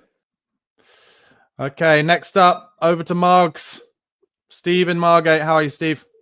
Hi, it's Barnaby. Nice to see you again. Yeah, I'm fine. A little bit depressed with where things have been going the last few months, obviously, like most other Spurs fans.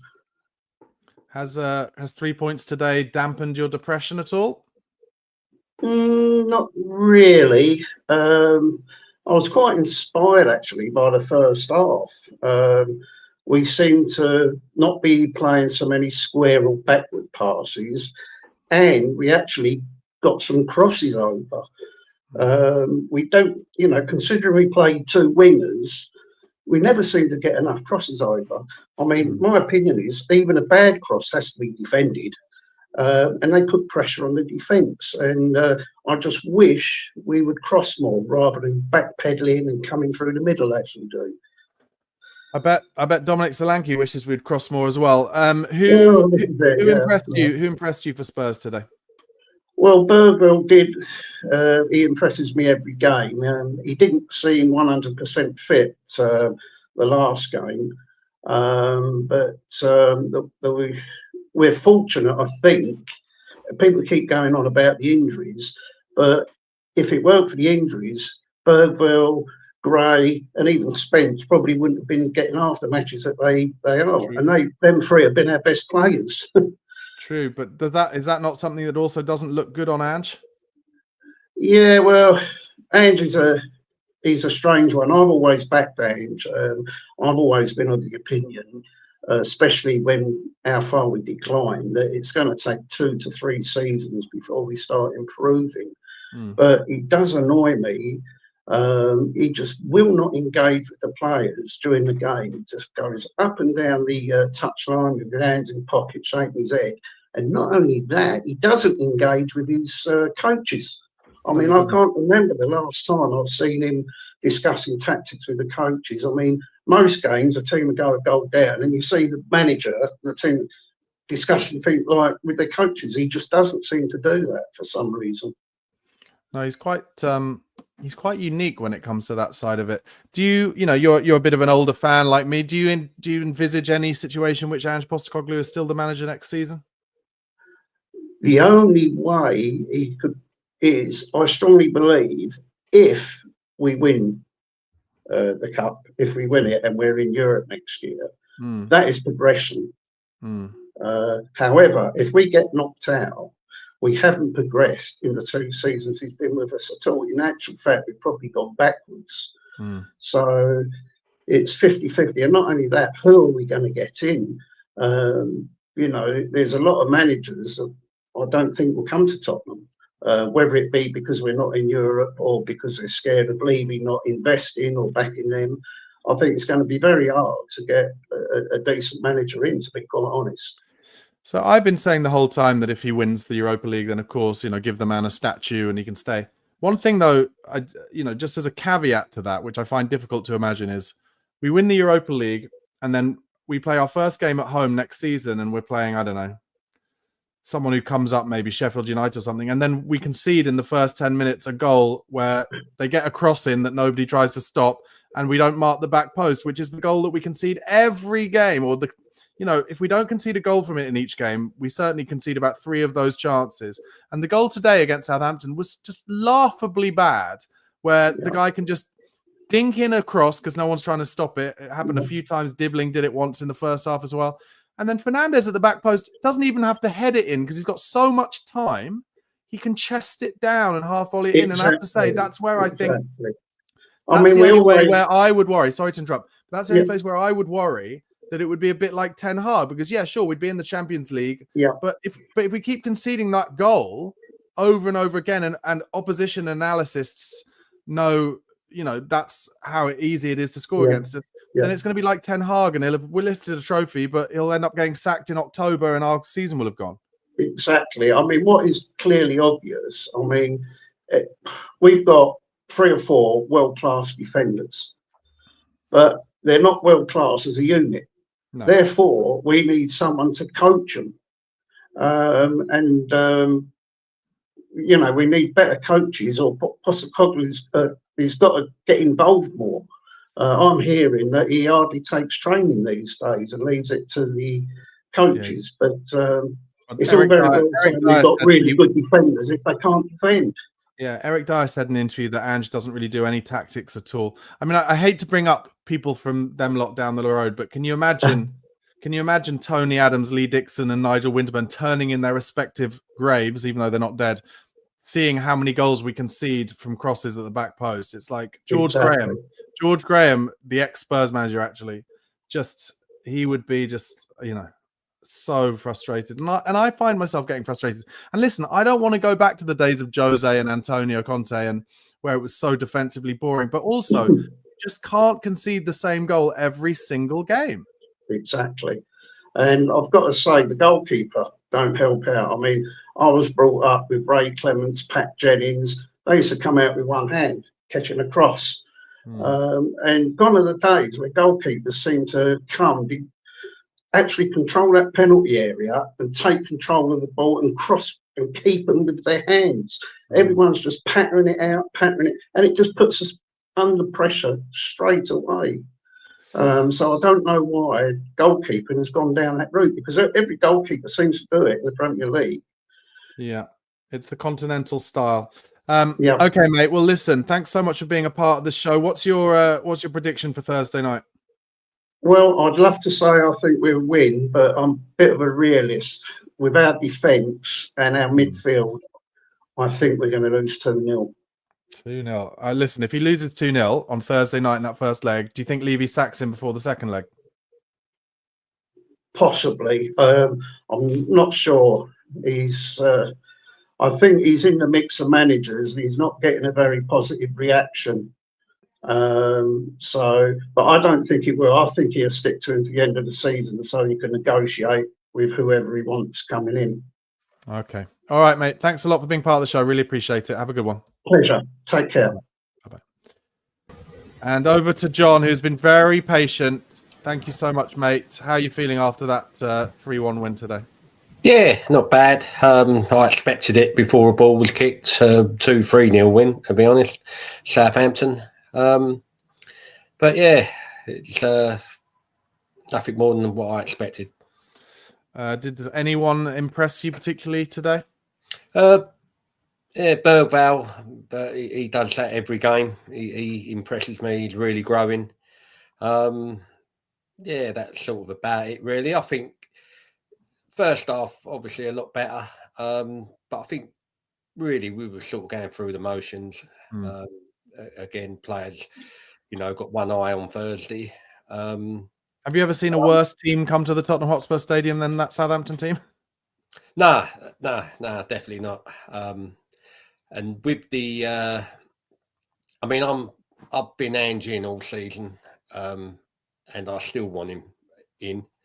Mm-hmm. It's got to the point where, if we lost Thursday and he was sacked on Friday, I wouldn't be gutted. I don't want that to happen, but I wouldn't be gutted like I was when we got rid of Poch. Yeah. But I still want to see him here. I want him to have one more full season next year. I want the summer, couple of new players. I want him with a full squad that are fit at the start of the season and give him another year. Can I ask a question, John? So obviously, you'll hear me bang on all the time, and I just was talking about it again about how we concede the same goal. Is that a personnel thing? Do you think Ange would say that's a personnel thing and I don't have the fullbacks who are able to read the game in the correct way to stop that from happening? Well, I've played football all my life and I still play now in vets football. I've got to a half-decent standard. I like to think I know a bit about football. And for me, it is definitely down to the players. He hasn't told them to leave the far post empty when we're playing. I mean, that last goal today, it was terrible from our point of view. But because it was the last few minutes and they're chasing, they had a couple of extra players in the box, and they should have been picked up by our players. It's definitely a player thing for me, 100%. You can see what's going on in the game when you play, and the responsibility can't be the manager for every single thing that goes wrong on the pitch. They're all human beings on there. They're professional footballers. They train every day. They should have players that they pick up. And they should talk to each other. They should be talking. Two players, and you've got to talk to it. Half of football is in the brain and talking. It really is. If you haven't got that, it don't matter what ability you got with the ball at your feet. So basically, I think you're right. They had extra players in the box, right? So I agree with that. So the key to that then is, if they've got extra players in the box, then we should have some spare men around midfield or slightly further forward to be able to stop the ball at source. But why? So then my argument to that would be, when Ange is so keen to play a high line, where if you play a high line, the key point is to stop the opportunity to pass from deep. You've got to press the man with the ball. We don't do that nearly enough. And then if we're not able to press from people who are crossing it, is that not an element of them just being unwilling to do what he wants to do because they don't believe in him? Yeah, possibly. That is possible. But for me, there's got to be a lot more emphasis on the players and what they do on the pitch. If I was told to do something, but in a certain situation I couldn't, and I could see I had to do something different, you take that responsibility and go and do that. So, but with regards to... I don't disagree. I think what you said about talking is absolutely huge. And I do feel like we are a squad devoid of anybody who is willing to take responsibility. And do you know what? One of the reasons might be the players who we did have who were willing to do that. And I would say people like Eric Dyer and Pierre-Emile Højbjerg basically got hounded out of the club by the fans because the fans were like, the fans didn't really understand about the importance of that side of the game. And I think not everyone's played football. Not everyone's played football. And there's nothing wrong if you haven't played football, obviously. But there are certain things that you would only know if you had played football. Yeah, that's true. All right. So Thursday night, I want to hear your prediction for Eintracht Frankfurt. I'm confident. We'll let a goal in. We let goals into everyone. I'm looking at a 3-1. We've got a good crowd there, good atmosphere, which we always have in Europe. I think the players are going to be really up for it. We'll be on the front foot. And I mean, I'm gutted with regards to, it shows how far we've fallen in the way of, we're bigging up Frankfurt. You know, we're not playing Bayern Munich or They Barcelona. did win the Europa like League we the was other year, a though. few years ago. You know, a few years ago, we're beating Real Madrid at Wembley and playing Barcelona, beating Dortmund 3-0. Yeah. And that is how low we've fallen. We are now worried about playing Frankfurt at home. I'm not worried. You know, we shouldn't be worried. Put it that way. It's Frankfurt, not Bayern Munich. I like that positivity. I'm going to end it on that because that's a good way to look at it. It's actually, do you know what? It's really nice to think ahead to Thursday and actually be excited for a game again. I was a little bit apathetic on the watch along today, but to suffice to say, I'll be so excitable on Thursday night. I might have to warn my flatmate to get out of the house because she doesn't like it when I shout too loudly. All right, mate. Enjoy the rest of your weekend if you can, and thanks for being a part of the show. Really appreciate it. No problem. Thank you very much. See you, mate. Bye-bye.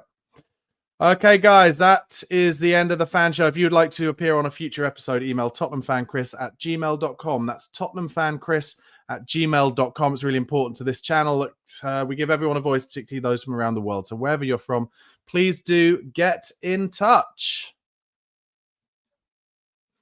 Okay, guys, that's the end of today's watch along. Thank you so much for tuning in. Please do subscribe to Chris's channel at Chris Cowlin on YouTube. Also, mine is at Barnaby Slater _. As I said earlier, if you'd like to appear on a future episode, email tottenhamfanchris@gmail.com. But stay on Chris's channel because on a separate feed in 15 minutes' time, he will be hosting the Spurs Chat podcast where he'll be joined by Darren Altman, Harry Scarf, and Melvin Zureb. So make sure you tune in for that. And like I just said, it is actually quite exciting knowing that in just a few days' time, we have a game that we can actually look forward to and maybe a glory night. Big pressure on Ange. It's Europa League or bust. Let's hope we can do a proper turnover of Frankfurt on Thursday night. Come on, you Spurs.